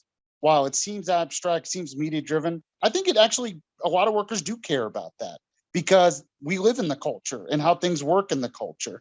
Now, when you're talking about economic issues, I think it's like just different approaches. Your approach is more union-based, collective bargaining based, supporting the worker in that regard, where Trump's approach was more trade policy or something like that, where you have fair trade and going after things like that. So it's sort of, we can kind of believe in the worst intentions of each side. And I totally understand that. That's unfortunately, that can be politics, but a lot of it really is just a different approach to how we deal with things. My approach is what's best for the worker is an overall thriving economy, where if one company treats them bad, they have an ability to go to another company and get a job, and people are competing for jobs and companies are competing for labor. And the best way to do that is through a very free market economic system. So you might disagree with that, and that's fine. That's where politics gets disruptive. But in terms of supporting the worker, I believe that supports the worker, where you believe your approach supports workers in a different way. And that's, I think, where a lot of the disagreement is. And in terms of like climate change policy, like you said, that's another thing where I think it does affect the worker, and the worker sees it in their job and see what's going on in the future and jobs being lost. And that's why they might go Republican. But overall, I do understand what you're saying, that it does kind of surprise me that maybe more Republicans don't support something like this. And overall, I'm not necessarily sure, other than maybe they just don't support the approach because they're wary of unions in general, because unions traditionally in the past 20, 30 years have been pretty pro-Democrat. Not the UMWA. not the UMWA. The only, I mean, they didn't even endorse Joe Biden in the last election. I mean, this is not like, even a lot of the building trades unions are they will endorse the Democratic candidate for president, but the UMWA hasn't. They have like been for a long time silent on the national stage as far as endorsements. They endorse Joe Manchin every year, but that's like, that's basically it. And so it's very frustrating to me because did you watch the hearing today? No, I did not. I was looking up news reports on it. I did see Tuberville, and I did see some of what Tuberville said in the hearing, and Tuberville was making the point that I was kind of going back to earlier, that he seems more skeptical because Warren and Sanders are involved and feels like they're tipping the scales towards the union. And it kind of goes back to his approach with unions. And he just doesn't seem like a senator who is going to be in a rush to support a union on anything. Yeah, I mean, it's just kind of the way it is. That's extremely frustrating to me because I'm not somebody that I only support people that are ideologically aligned with me. I support working people making their lives better. And like I said, I marched. I was on the picket line at the beginning of the strike with people in Trump hats, right? Like I'm not, I'm not a Republican. I'm not a conservative, but this guy, I believe. I see him as my brother, and I believe that he sees me as his brother. And listening to Braxton, another guy that I've had a lot of conversations with, testify about the way that this company has affected his life. Before the bankruptcy contract in 2016, he didn't have to work 6 to 10 day weeks. He didn't have to work 10 to 12 hour days. He was able to spend time with his family, and many people, their partners did not have to work. Their partners were able to stay at home while they went to work, and they were both able to spend time with their families. And he talked about how most of the people's spouses have since the contract. I mean, we're talking about a $6 an hour pay cut. That's like a mortgage payment, $6 an hour. And he was talking about how a lot of the people, their spouses had to take jobs. And when you're talking about working 6 to 7 day weeks, 10 to 12 hours a day, you're talking about just basically sponsoring your family. You're getting up, you're going to work, you're coming home, and you're going to sleep so that your family can live. And he talked about how it would break your heart how many times his kid would ask why wasn't he at her ball game? And he would say, I had to work or I had to sleep. And before that, Tommy Tuberville had the gall to talk about how these people, their average wage is $97,000 a year. He had the gall to say that, knowing that these people, to get $97,000 a year, they were working 6 to 7 day weeks. They were working 10 to 12 hours a day. And he said that less than 24 hours after he told the media that he opposed a stock trading ban because he felt like that would disincentivize people from coming to work in D.C. He doesn't think, for special important people like him, that $200,000 a year in taxpayer money is enough. But he thinks for coal miners in Brookwood, Alabama, $97,000 is maybe even too much. I mean, how does that not piss you the hell off? Well, I mean, I'm going to say the heartless conservative thing now. If the guy doesn't like a job, can he find another job? Of course not. That's the best job in the area. That's the only, otherwise you're looking at working at a grocery store or something. But the only reason that the company is able to do that is because they are owned by trillion-dollar international private equity firms. So what would be your solution here? And what exactly did you want Tuberville, other than showing a support of outspoken support, specifically government policy? What government policy would you like to change here? So I think that, of course, I think it's very frustrating to me when I hear people talk about how I don't want to weigh in on these private negotiations because that's between the workers and the company, because we know that that's BS. That conservatives and politicians, Democrats and Republicans, comment on the private functions of corporations all the time. All the time. Okay. All the time. We know that that's bogus, frankly, and that's the nice way to say it. So I think at the very least, we should be able to expect from people who are illegitimately exploiting our communities that our representatives will at least say, that's bad. That's like really bad that these coastal elites are able to rip $1.1 billion from one small community. I think that that's like the bare minimum. But as far as government policy, we were the whole hearing was basically centered around bankruptcy law and how it's broken because this company was able to totally sever all of their obligations to the workers and to the community through bankruptcy. And I don't think they should have been able to do that.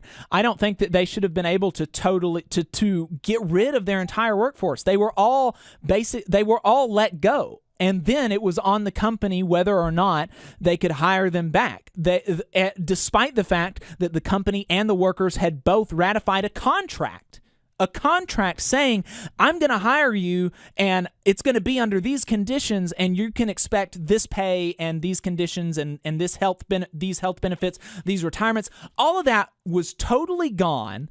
And the same CEO was able to come back and the same board of directors was able to come back. They got raises. I think that bankruptcy law should not allow people to totally get rid of all of their obligations to their employers. I think that that's one thing that we can do.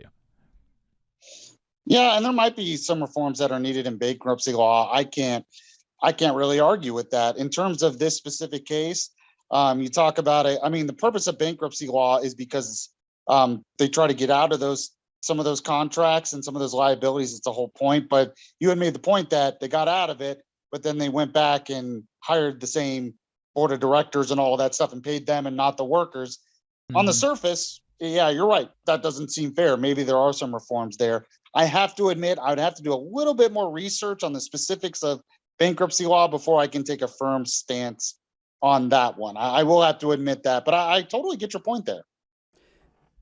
Jacob, I just wanted to weigh in real quick on that because I think ultimately it just boils down to whose side are you on, and in this case, I think it would be.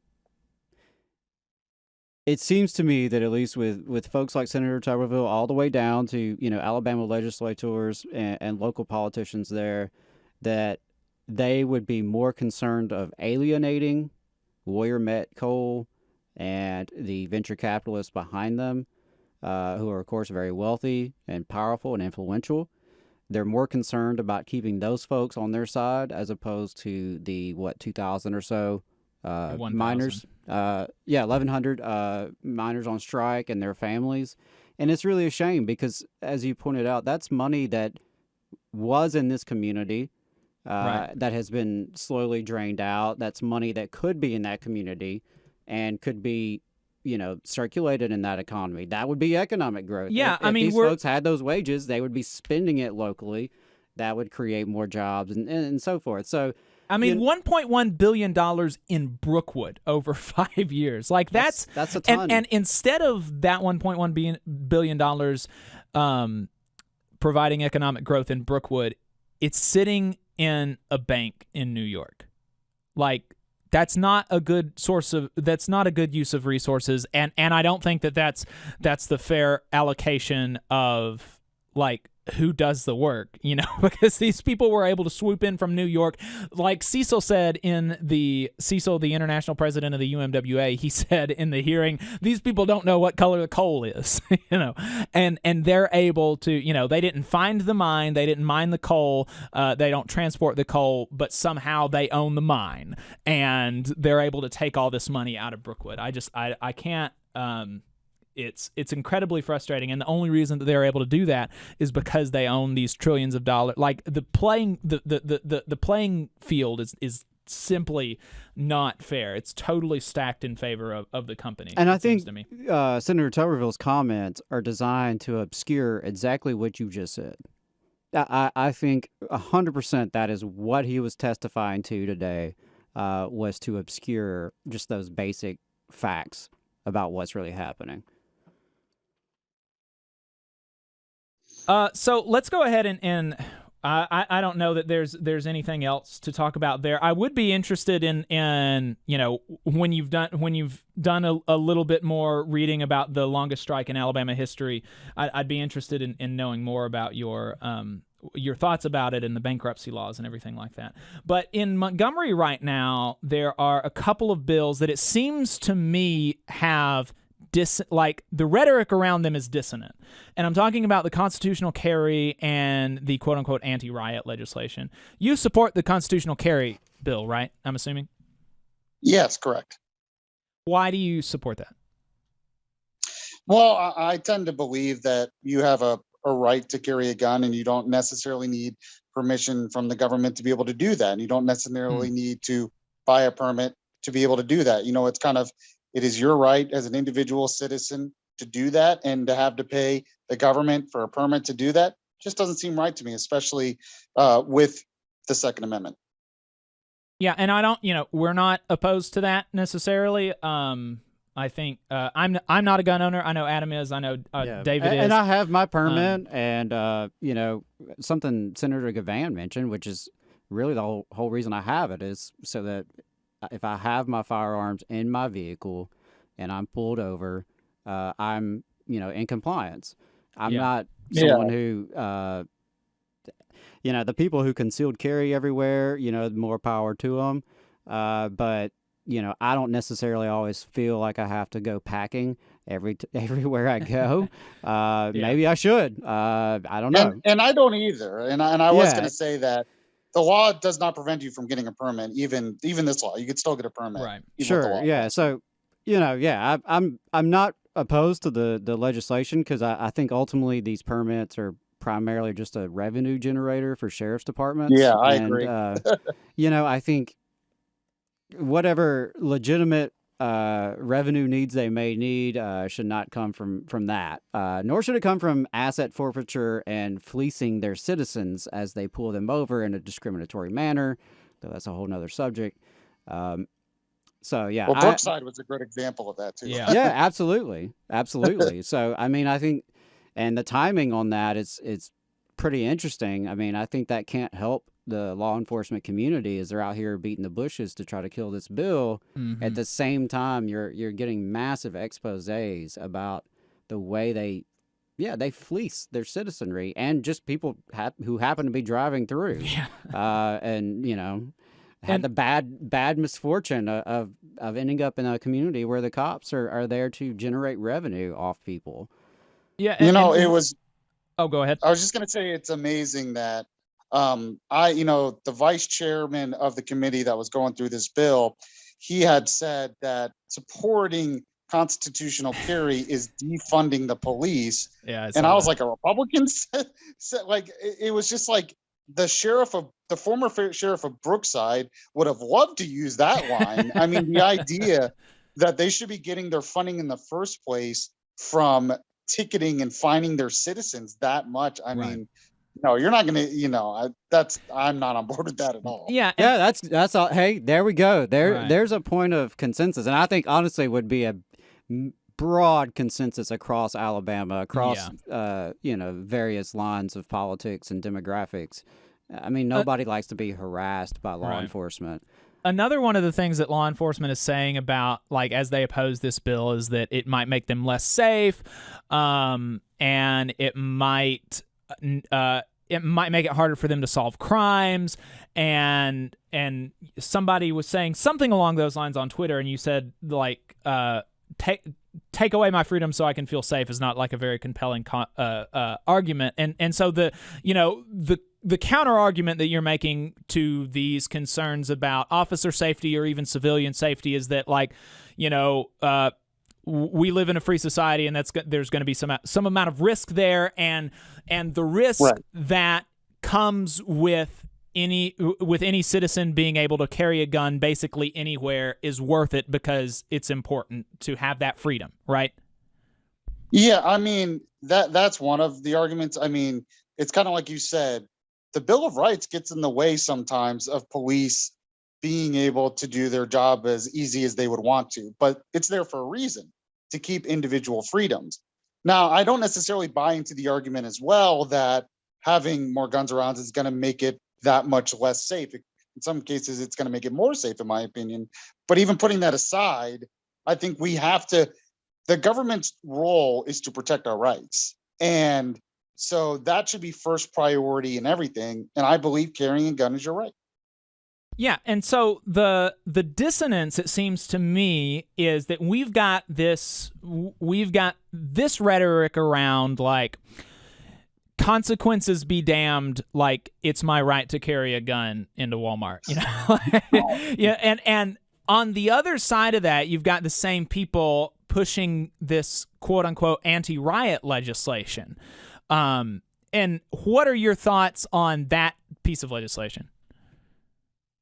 I mean, I read the bill. I really didn't have a problem with it. You know, I had seen the riots and, you know, we all saw the riots that were happening and they were dangerous and there was a lot of property damage and so on and so forth. Let me just stop Obviously, right there and say, I don't think we all saw the same things because only property damage in Huntsville was caused by the cops. Yeah, what has been portrayed in the media, particularly conservative media, would have you think that like Minneapolis and Portland and even Birmingham were, you know, look like Kabul.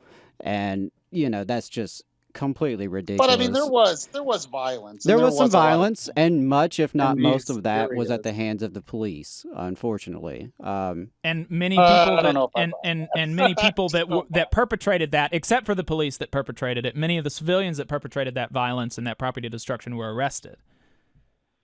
Oh yeah. Yeah, and I totally understand that, and I know part of the riot bill is to hold them for longer because they feel like, you know, it's 24 hours, but it's so they can't just bail out and go back and do what they were doing. It gives some time to clean things up. I mean, well, right. you So know, I've seen areas where some of the riots were, and it was pretty devastating. And even though the majority of people, like you said, were peaceful protesters, you still had a pretty large segment in some of these inner cities that were pretty violent. Well, so I can imagine a world where we've got a constitutional speech bill that mirrors this constitutional carry bill that says I shouldn't have to get a permit to speak in my park. In fact, the government ought not have any authority to tell me when and where and how and for how long and how loudly I should speak. The government shouldn't have the authority to issue injunctions against picketing workers who are striking because our First Amendment rights are that important. And in fact, it's illegitimate that permits and these injunctions have taken place at all. That's all illegitimate and unconstitutional, but we want to fix that and have a constitutional speech bill and get rid of all of this stuff and say that it's your right to speak, and that's that. And of course, just like with this constitutional carry bill, you can't shoot somebody. You know, it's still illegal to kill someone. It's still illegal to shoot someone. And with a constitutional speech bill, it would be still illegal to hurt somebody or damage property in a riot. Why, instead of seeing something like that, why is it that we're seeing while we're seeing an effort to increase freedoms and liberties with respect to gun ownership, we're seeing an effort to decrease liberties with respect to speech and assembly? Well, I will say this. In terms of speech, I am definitely more of a free speech purist than maybe even some on my side. Now, that being said, one, there is a difference between public and private property. So we have to make sure those things are different. If it's private property, they have a right to control some of what's going on in their property. Now, public property, I get what you're saying to a certain extent, but obviously if you're having a group of people do something in a certain public area that is interfering with what that public area is meant to be or meant to do, then I think you do have a problem where you have to limit things, so on and so forth. Now, an example of that is technically a road is public property, but I don't think we should just have protests in a road that are blocking traffic, because obviously the road is meant for travel. And in a park, if I'm in a didn't I park hear with you my on the friend and I- radio like today supporting the Canadian truckers, even though you don't generally like talking about workers? So actually, I had mentioned that I didn't support a lot of their tactics, and I had actually said on my show that I don't like the tactics of blocking traffic and stuff. Now, some truckers, it wasn't blocking traffic, but the ones that were blocking traffic, yeah, I was not a big fan of those tactics. But I also think overall, my point on that was, what did the government expect? Did they really expect 100% compliance on this? And I think the vaccine mandate in and of itself of Canada is completely unnecessary, and they're just asking for trouble. But in terms of the tactics of some of the truckers and blocking roads and traffic, no, I'm completely against that. And I had mentioned too that, it's just like BLM. BLM had done some of that in the past, and some other groups had, and I was against it then. So to be consistent, yeah. But I do think there is something when you're talking about assembly. Like if I'm with my friends in a park and I say something that might be offensive, I don't think the government should come arrest me. But you're talking about a group of people that are getting in the way of the use of the park being a park, then yeah, I think we do need some laws to kind of control that a little bit.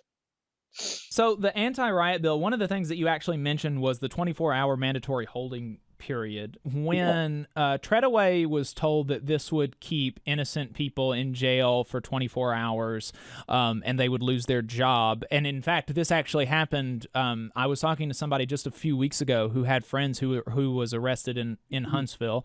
Of course, basically everybody who was arrested in Huntsville had their charges dropped because they were bogus. They lost their jobs, even without this mandatory holding period.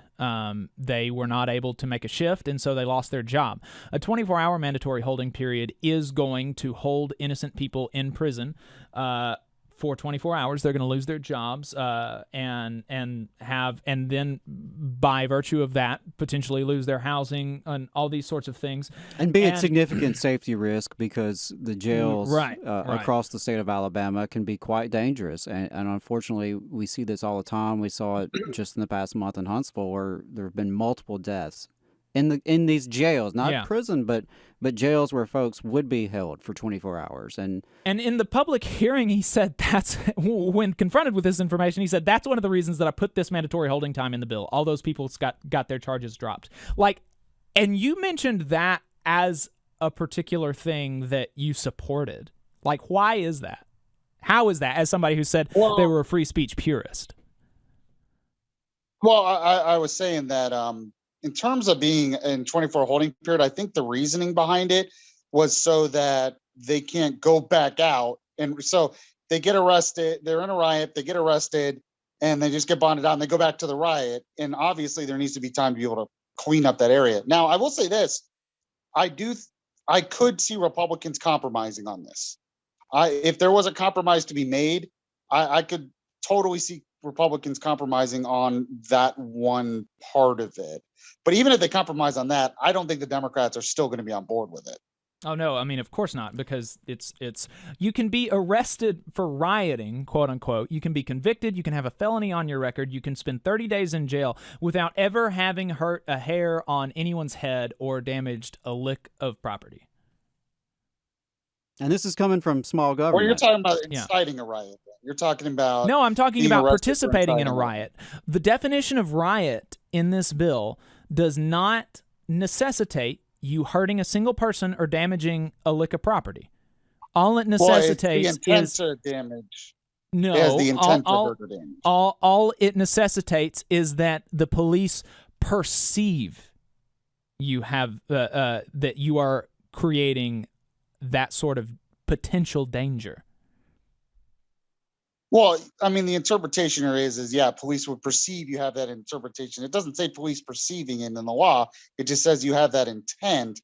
And it seems like, this kind of goes from your worldview, I think. It seems like you just kind of believe that the cops are going to use this and abuse this. And I totally get that.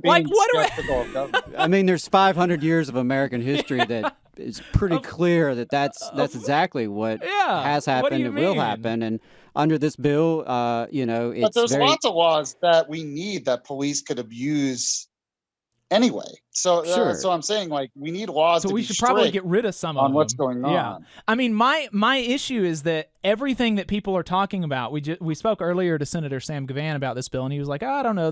He frankly, he gave a lot of politician answers when I asked him these questions. He was like, oh, well, you know, I don't know, maybe this or maybe that. But when I asked him about this bill, he said, well, you know, I support people's right to speak, but people shouldn't be burning down buildings. And it's like, that's illegal. Like you will be arrested if you burn down a building in Alabama. And I do not understand. Like, there were people, most of the people had their charges dropped because they were bogus, but there were people that were arrested and were convicted in Alabama of property damage. And like, there's not a problem, it seems like. I can't fathom imagining that there's a problem with people being too liberal with their speech rights. Yeah, I mean, I get what you're saying. It's just the goal is to be preventative. And there's got to be ways to be preventative so we don't get to the point where they're already rioting. Well, if you allow people to, I mean, just like you were talking about earlier with respect to the constitutional carry, if you allow cops to violate the Fourth Amendment, you're going to prevent a lot of crimes. True. So if you allow people to violate the First Amendment, you're going to prevent some property damage. But I think, as an American, as somebody who values the First Amendment right to freedom of speech, that maybe there are some consequences. Maybe there's a CVS that gets broken into because people were allowed to protest for too long. But, like, I think that's the consequence of living in a society that values free speech. And the people who do that are going to be committed arrested. crime. And that's what I share with my legislator is this is a classic example, and this happens in the Alabama legislature every session, where you have legislation that is supposed to be a solution that's worse than the problem it claims to be addressing, because we don't have a problem with, you know, massive riots in this state. We just don't. But, you know, in terms of being preventative, I think you're actually really on to something here, because it's meant to discourage mass mobilizations. It's meant to discourage protest movements, social movements. You know, you could hear the same kind of rhetoric coming from Bull Connor and his crew 60 years ago, because ultimately I think it is to instill fear and to penalize people who speak up, and it absolutely will be used in a discretionary manner. And you know what? And maybe in majority Democratic areas, pro-Trump or conservative protest may be unfairly targeted as well. And I would be against that. Yeah. But I think common sense and plenty of historical evidence is clear that it's going to be targeted at certain groups of folks. It's going to be targeted towards minorities. It's going to be targeted towards, you know, the quote-unquote radical left, which, according to some Republicans, is anybody to the left of Nixon. But, you know, I think it's meant to penalize and discourage people from exercising their rights to free assembly and free speech, to protest, to demonstrate, which is how almost all change in this country has come anyway, has come from social movements who were in the streets. And I think it's pretty, you know, Alabama Rise put out, you know, when they were sounding the alarms for this bill, they mentioned in their update to the members how this could have been used against Dr. King and Reverend Shuttlesworth and the civil rights movement. And I think it's just, yeah, it's a lot of echoing of that. You know, these non-existent threats that require big government force. And that's what this is. I mean, when police officers who are armed agents of the state have the authority to detain you for 24 hours in dangerous conditions because they thought you might be up to something, I don't feel very free. Yeah. I don't feel like I have, you know, a lot of freedom to exercise my free speech and free assembly in a so-called free country. It's just very disturbing. And I think it's a dangerous trend that we're seeing across the country of criminalizing protest and criminalizing dissent, which is a reflection, I think, of the legitimate fears that some folks have when they do see large, diverse crowds of people standing up for social justice. I think it scares them. I think it scares them for the future. It scares them that, hey, maybe they're in the minority now. Maybe the people are changing, and I think they're using the force of the state to discourage that. Well, I think you're kind of assuming the worst intentions of people. And basically where I disagree is there were some pretty bad riots and violence in 2020 and the summer of 2020. And I don't feel very free if I'm in a city where there's that kind of violence going on either.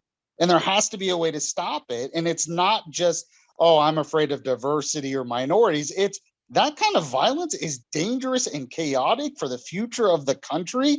And looking at a bill and the reading of this bill, I am not one that thinks the police in Huntsville or anywhere else are going to be abuse it. And I don't think it's anywhere similar to the peaceful civil rights movement of Martin Luther King. I think it's very extreme to compare one to the other. But I mean, it just goes to a different worldview and a different view we had of what happened on that summer, I think. Well, I mean, of course, we conceded that there was property damage, and you conceded that people were arrested, and we are both aware that there are not riots by BLM right now. Like it was one point in history, and now it's over. It's not like this is some long ongoing thing, and.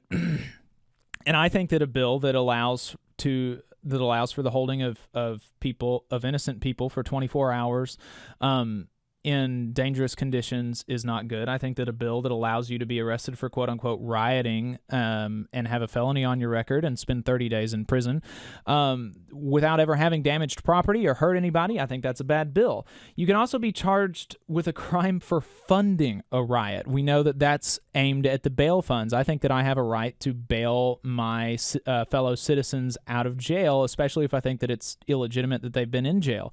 What do you think about that?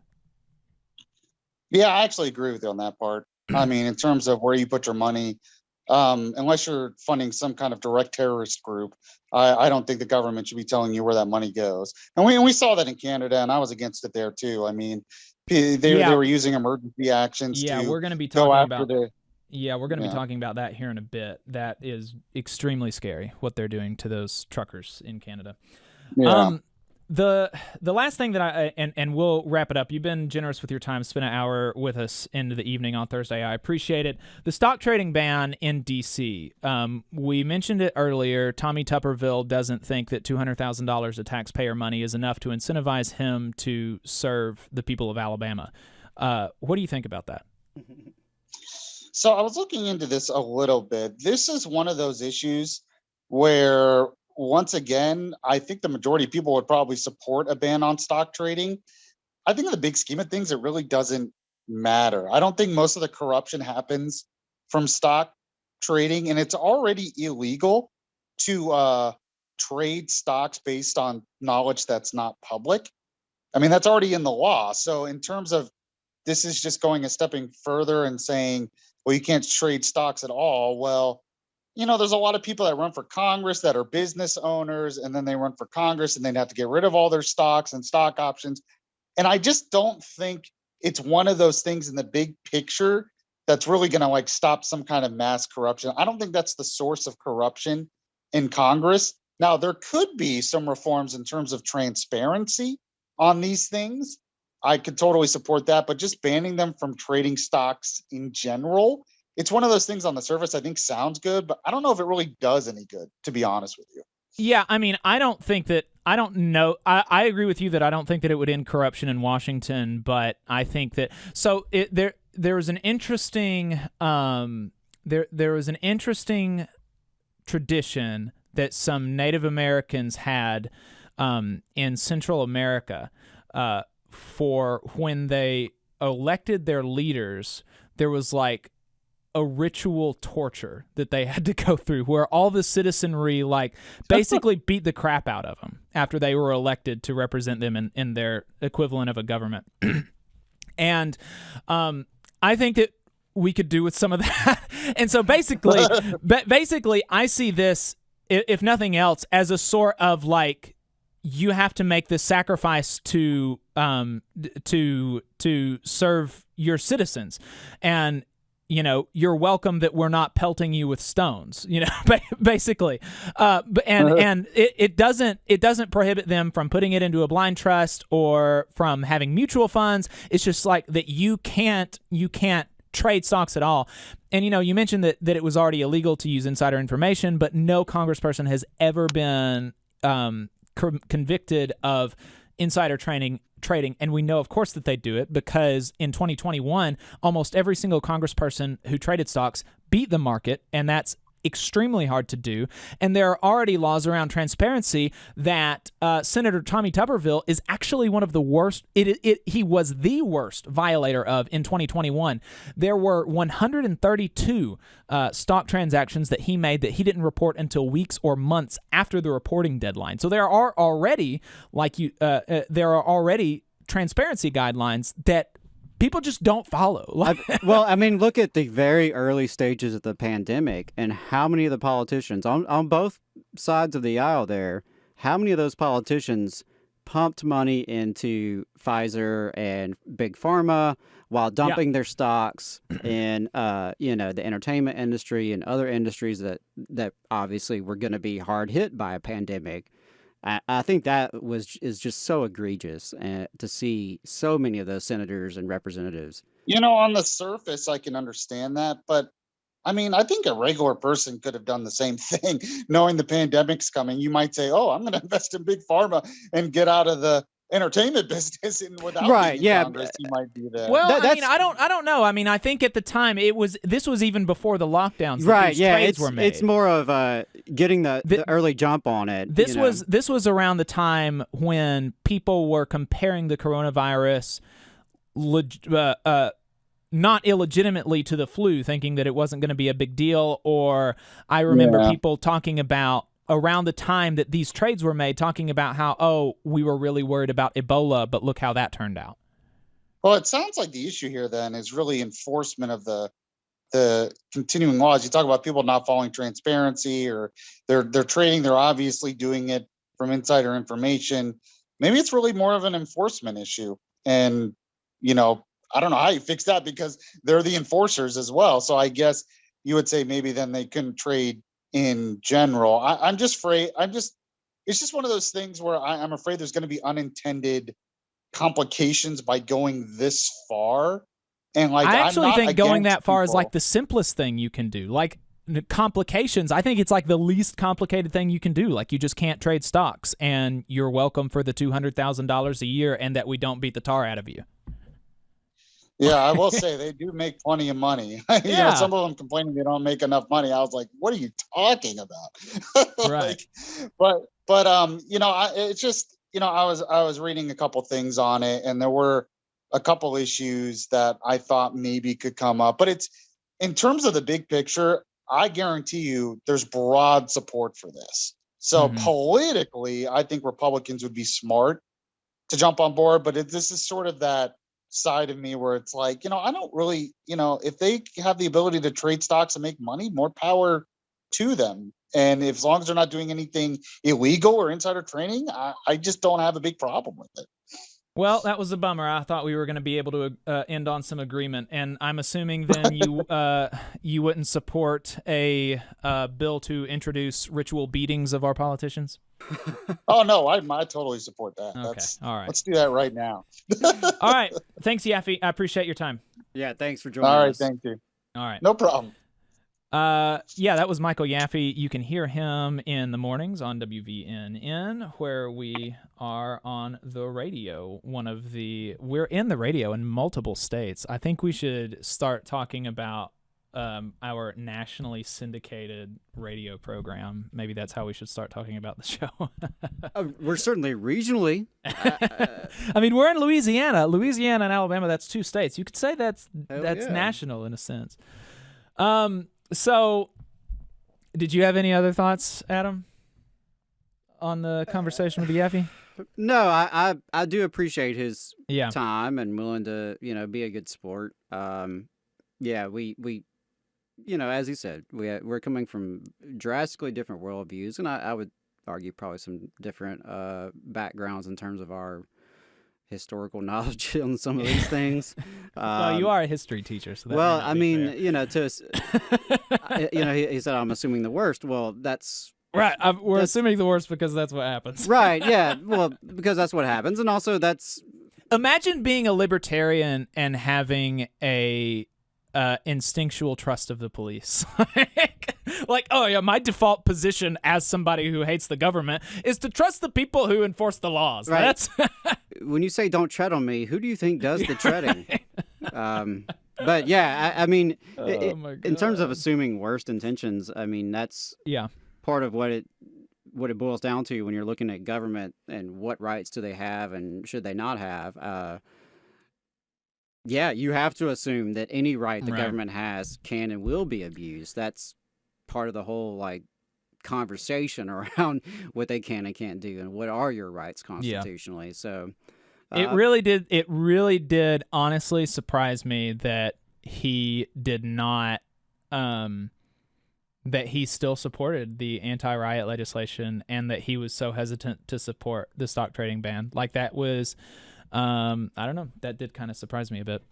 Yeah, and the stock trading ban, I think, is mostly just interesting because of who our senator is in Tuberville. Right. Yeah, I mean, I'm inclined to agree with both of you guys that in the grand scheme of things, it probably won't No. make a drastic difference on corruption. It's obviously not something any of us ever have to worry about because we're never going to be in Congress because we never, we're never going to even have enough damn money for our stocks to be worth much. Right, so right. it's not, but I think it is just interesting, especially the timing of Tuberville and his, flagrant ignoring of transparency and regulations in terms of his trading, while at the same time, acting as if these coal miners in Alabama are just living high on the hog. Yeah. Bonkers. Early in February, the U.S. House of Representatives passed the Postal Service Reform Act by an amazing 342 to 92 in the U.S. House of Representatives. That is crazy. It's amazing to see anything come out of Congress. That's good and bipartisan. Most of the things are bipartisan. Is usually bad. To borrow from George Carlin, usually means you're getting screwed harder than normal. Yeah. It is quite shocking in a pleasant way to see Congress moving on something in a positive direction. Among other things, the bill will mandate 6-day delivery, which DeJoy had sought to pull back, which would have further weakened the ability of the Postal Service to perform. It will repeal the mandatory pre-funding of retiree health care, which was a requirement placed on the agency in a 2006 law that forced the agency to pre-fund retiree health care 75 years in the bank. They had to 75 years in advance. They had to have the money for retiree health care 75 years in the future. They had to have the money for the health care of retirees that are not even born yet. And let's just be clear why that was done is to penalize the Postal Service. Right. And, that goes back to our discussions on privatization and the ways in which folks will sabotage public services in the public sector and then say, hey, look at this mess we made. We told you this thing was broken. Right. Now we need to privatize it to fix it. Every time you hear that the Postal Service is running a deficit, know that 90-something% of the deficit is because of that healthcare pre-funding mandate. That's it. If they didn't have to have this, which no other federal agency and no other private company has to do because it's ridiculous, if they didn't have that, they would be operating in it. They would not be operating at a deficit, which operating at a deficit in and of itself for a government agency is not an issue. We did not create the Postal Service to make a profit. We created the Postal Service to connect people and to have an easy way for people to communicate, and it still serves a very important function. So, it moves to the Senate now, where, according to Politico, it also enjoys bipartisan support. So, I'm getting very hopeful, and I'm almost worried that I'm so hopeful because it's not often that you can get Republicans on board to support good functioning of government. So this is a big win for the workers of the Postal Service and the people that rely on it if it passes. President Frederick Rolando of the National Association of Letter Carriers called the passage a huge victory for the American people who rely on the Postal Service for affordable and high-quality universal service. So hopefully we see that pass in the Senate and something good happens. Yeah, and I hope it's the foundation for more progress, because I know Bernie Sanders and many others over the years have long advocated for savings accounts at the Postal Service. And as a way to really kill two birds with one stone, it would support the Postal Service by expanding its services. And of course, that means it's more likely to stay, especially in rural areas where they have shut down so many post offices. And at the same time, give low-income folks and other folks an easy, reliable way to get into banking in a way that's not meant to fleece folks. Yeah. Which, of course, is one of the main reasons it hasn't happened yet, because it's not a means to exploit folks. It's just a means to serve the public. Yeah. But yeah, that I'm with you on that. I'm cautiously optimistic. Glad to see it. Hope we see more of it. Governor Ivey, despite not having weighed in on behalf of United Launch Alliance workers in Decatur who were fired for not getting vaccinated, many of whom had legitimate medical exemptions, and all of whom had legitimate exemptions under the contract that was agreed to by the company, despite not having weighed in on behalf of the workers in Alabama's longest strike, Governor Kay Ivey has weighed in on behalf of Canadian truckers who oppose vaccine mandates. She joined a letter with, I believe, 18 other governors to President Biden and Prime Minister Trudeau requesting that they reinstate the vaccination exemptions, which, frankly, I'm not opposed to that. If you've heard our coverage on the situation at United Launch Alliance, we are very sympathetic to people who at the very least, to people who have legitimate medical exemptions. There's no vaccine in the world that needs to have, or that scientists would say should have 100% vaccination rate. That's just not a thing that we need, and it's not a thing that the vaccines are meant to do. And so there are legitimate medical exemptions, and ULA fired people for that, and I think that those should be respected. And I'm even sympathetic, I won't speak for Adam here, but I'm even sympathetic to people who have deeply held religious or other convictions for it, because I think that testing and masking is an adequate substitute for vaccination in the case of somebody who has one of those beliefs, even if, and it would be rooted in misinformation.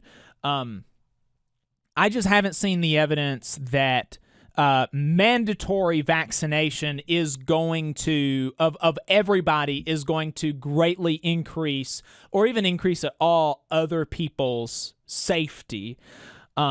Others have convincingly argued that, including in places that we're allied with, like StrikeWave, and there's an article by them linked in the show notes, that vaccine mandates are important personal protective equipment, and that we wouldn't, for example, oppose the discipline and ultimately the termination of a worker who flagrantly violated other safety protocols and put other people in danger. And, that's a convincing argument, but for me, it just seems that there are substitutes for vaccination in a way that there are not with other safety protocols, like if you're operating heavy machinery, that render as much, if not more, protection to others than a vaccine mandate. You being vaccinated, there is not anything else that you can do as an individual to protect, based on what we know now, there's not anything that you can do as an individual that will protect yourself from death more than getting a vaccine. That's clear.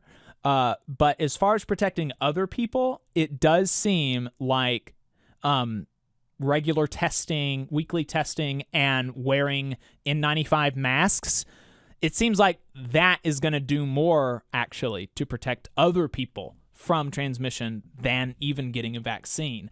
And so I'm just really, really, really, really, really hesitant to say that you can't have your livelihood if you're not willing to do this thing, if I'm not shown like clear and conclusive evidence that it's going to drastically improve the lives of others. But I want to say on that point, though, we do have these type of mandates in many capacities and across many industries. I have a daughter in kindergarten. We had to show proof of her shots before they would let her in kindergarten. Same with those of us who, of course, work in schools and in healthcare and numerous industries. There's all sorts of various mandates, you could call them. So yeah, I definitely I hear where you're coming from, and I don't disagree with you on that. I would just add that it's worth remembering that this isn't like totally out of nowhere. It's not completely unprecedented.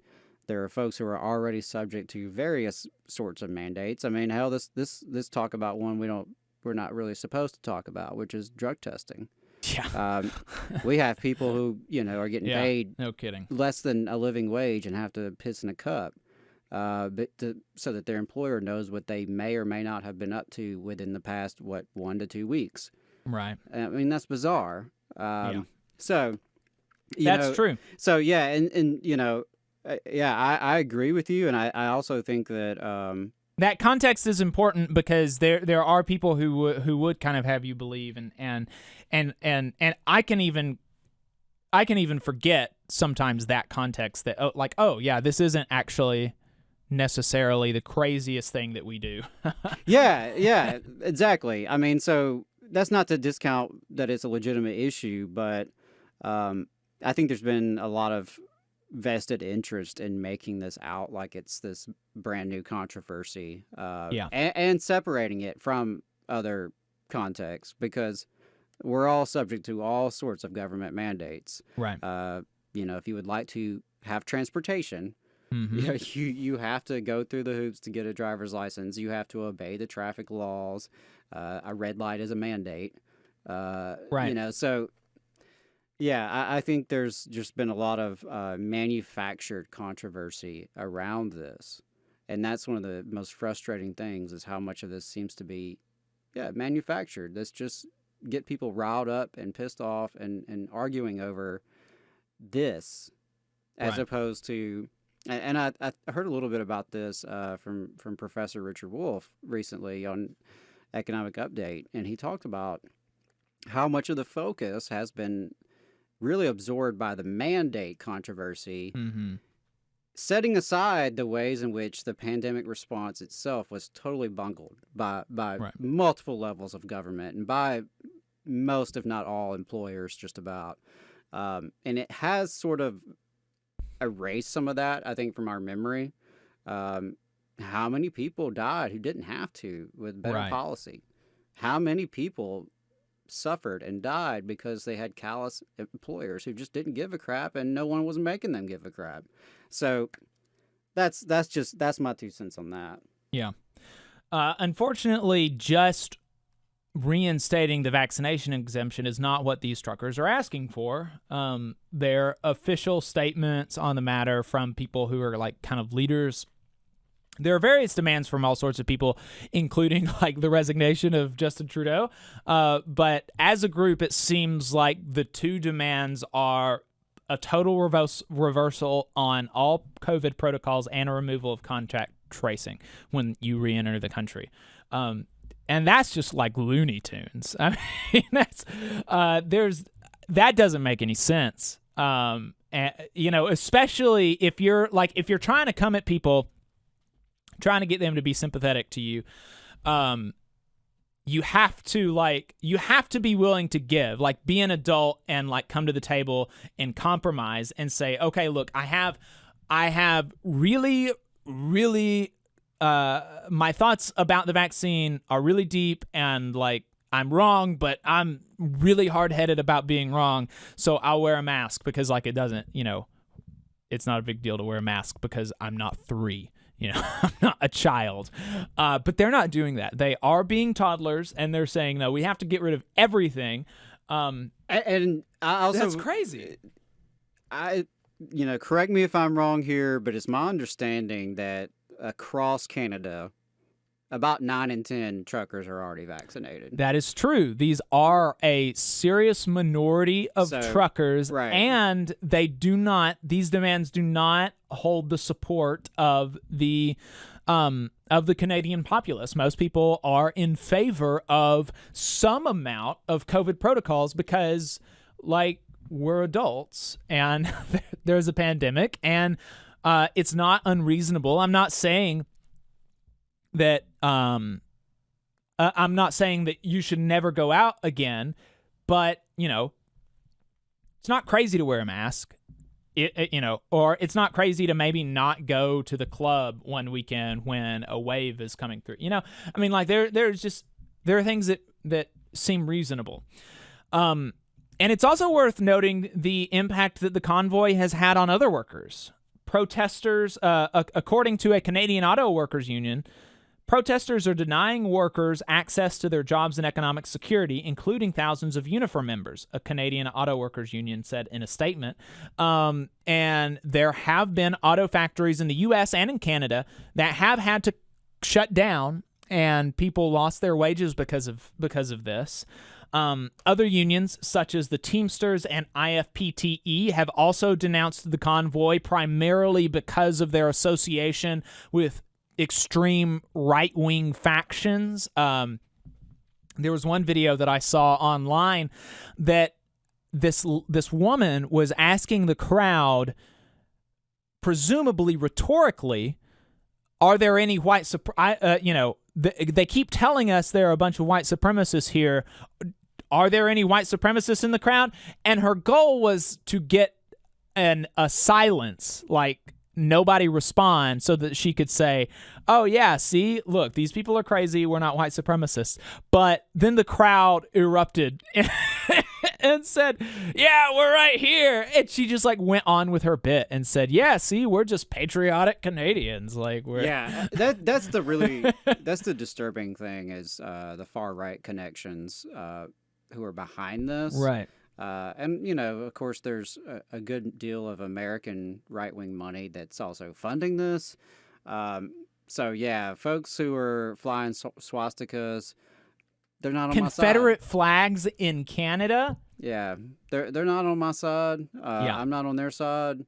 Interestingly enough, in our conversation with Yaffe, he mentioned something about more or less he supports the content but not the tactics, and if anything, I'm probably the opposite. Yeah, the tactics are based, but the contents are wacky. Because I'm certainly sympathetic to what the auto workers union is saying, that these folks are blocking us from getting to work, but you could say the same about Black Lives Matter protest and protests more on our side, so to speak. You could say that about picket lines blocking scabs from crossing the line. So, I see where that argument can be used in multiple ways. The tactics themselves, I think, are tactics divorced from what their goals are. It's maybe not that relevant, because in this case, I don't think they entirely know what they're for. It seems to be very scattered. There's definitely far-right elements who are sort of behind this thing. I'm sure there's just ordinary folks who've been wrapped up in it over vaccines or other issues, or maybe they just don't like Trudeau. It seems to be a mixture of all that. I'm not demanding law and order over there, just like I wouldn't here. But yeah, it is interesting though, seeing someone like Kay Ivey, Alabama governor, come out in favor of these folks. Yeah, while ignoring these kind of issues right here in her own state. Right. And while her own legislature is busy trying to criminalize protest movements. Protest movements far less disruptive than what these guys are doing. Right. Yeah, and you mentioned law and order. The way in the Canadian government is responding now after weeks of totally letting them go. And the cops taking selfies with the demonstrators and hanging out with them. After weeks of this, they have issued unilateral authority to the banks to freeze protesters' account without a warrant, without investigation, and with complete immunity to the banks should they accidentally freeze the account of the wrong person. That's insane. Yeah. That's crazy. That's that is that's insane. Like, I would be less scared of the cops marching in and arresting these people. Like, freezing your bank accounts without a warrant and with total immunity to the institutions, that's crazy. That's insane. And if they're willing to use it against this, Of probably course. mostly astroturfed right-wing demonstration, we already know it's Right. going to be used against indigenous pipeline protesters and against criminal justice protesters. It's going to be directed at the other side. Yeah. So those are some of our thoughts. As you can see, like, we're not, we're partially because, like, this isn't even in our country, much less our state. We're not super solid on, but those are some of our initial thoughts. In other trucker news, though, there's a huge strike by hundreds of truckers in the Seattle area that is not getting nearly the attention that the anti-vaxxers in Canada have. They've been on strike now for a few months. Teamsters Local 174, I believe. They've been on strike for a few months, mainly over retiree health care. And here's the catch in the negotiations. The workers want to save retirees $6,000 a year out of their own pay. The workers, from their paychecks, want to send retirees, like, they want to take away $6,000 a year of their premiums. And the company won't accept the language, even though it won't cost them a penny. That's crazy. And that they've held out for months over that is even crazier. But because of the juxtaposition here, it's worth noting a couple differences between this and the Canadian trucker convoy.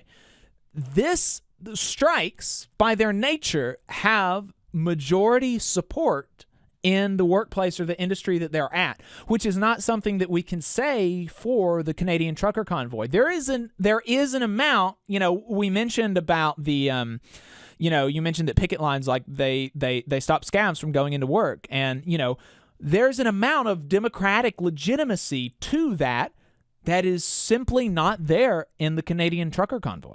It's just simply not there.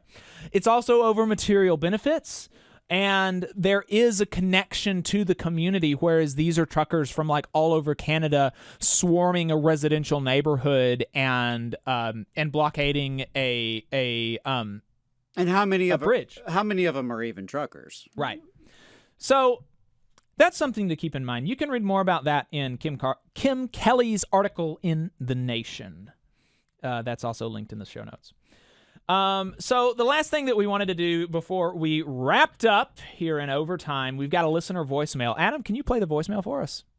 Hey guys, this is Jack, calling from Georgia. I just wanted to say I really love the show, and I especially love the episode you did about organizing and sort of looking at it from a union being a third party versus being part of the union. When I last lived in the UK, which is about 10 years ago, I was part of the Communication Workers Union working for British Telecom. And, I enjoyed being in the union. They helped me a lot. I almost got fired a couple of times, and the union helped me. But I definitely had that feeling where I felt like the union was sort of this third-party thing. I mean, I never thought about it except for in relation to maybe a specific time when I needed them. But in my day-to-day, I didn't know anyone who was in leadership in the union. So that's definitely something that I'm thinking about now. And secondly, I just wanted to ask, I'm an ultrasound tech, obviously not unionized here in Georgia, but have you guys done any episodes about union organizing within healthcare, specifically within ultrasound? Thanks a lot. Take care. Bye. Thank you, Jack from Georgia, by way of the UK. We appreciate you listening to the show, and it is a very important thing to point out that the union is the workers, even whether or not the workers realize it. Like you mentioned, you kind of conceived of the union as a third party, but the union only derived the ability to save you from being fired because you were a member. and because your coworkers are a member. So it is important that unions foster that understanding among their members that that unions are the workers. And we've been clear on the show that at times some unions and some leaderships of some unions foster the third party kind of angle and, you know, have sometimes it's what they think is the practical thing to do to maintain membership. Sometimes it's out of self-interest and to kind of preserve their own power and to be a big fish in a small pond, right? Yeah. Because the more democratic your union, the more people are engaged, the more people know what they're voting on when your name rolls along on the ballot. So, you know, those are legitimate issues inside of our own movement. But I do think that you've touched on something, which is that I think the default position for a lot of folks who join a union is to see it as a service or to see it as another organization. You know, yeah, they belong to it, but like I'll call you when I need you kind of thing. Right. So I think having the constant engagement and getting new people involved and taking it upon yourself, even if you're just a rank and file member, you don't have to hold a position or run for office to do things, to do union things, to, you know, grab 2 or 3 coworkers and have a drink after work or have some coffee after work, before work, and start talking and come up with ideas. Yeah. And as for have we ever done anything on organizing in the healthcare industry? Yes, we have. One of the first interviews that we did, actually, and so the audio, and I don't know why the audio was so much worse in the radio station as opposed to at Spice Radio, because like that's a professional, like they were actually literally the same microphones in the radio, but so I don't know what the deal is there, but the audio is not quite as good. But some of the first interviews that we did were with union nurses from Pennsylvania. And those are going to be linked in the show notes. But the first one was with 2 nurses from Pennsylvania. All the nurses were members of PASNAP, the Pennsylvania Association of Staff Nurses and Allied Professions. The first interview was with Bill and Joe. One of them was conservative, and the other was like ultra liberal, is what he called himself. And they talked about how, like, despite their political differences, the union has been very important for them and has even allowed them to respect each other as individuals. They talked about their fight against the big mega corporation that bought their community hospital and tried to institute staff cuts and resource cuts and stuff like that. And we also talked to Carla LeCoyne. She was another Pennsylvania nurse, and she talked about, so we talked to Bill and Joe while they were, I believe they had just won, they had won a union election and they were negotiating a contract. And we talked to Carla immediately after she won her election, I think.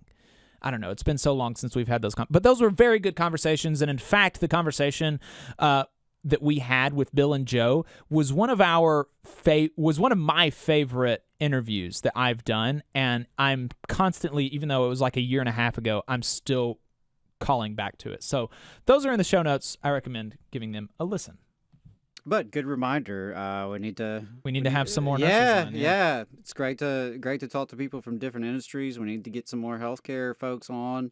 And I know in terms of healthcare, the most exciting union from my perspective is National Nurses United. It seems like they have a lot of energy and are really moving in a good direction. But that's coming from a total outsider.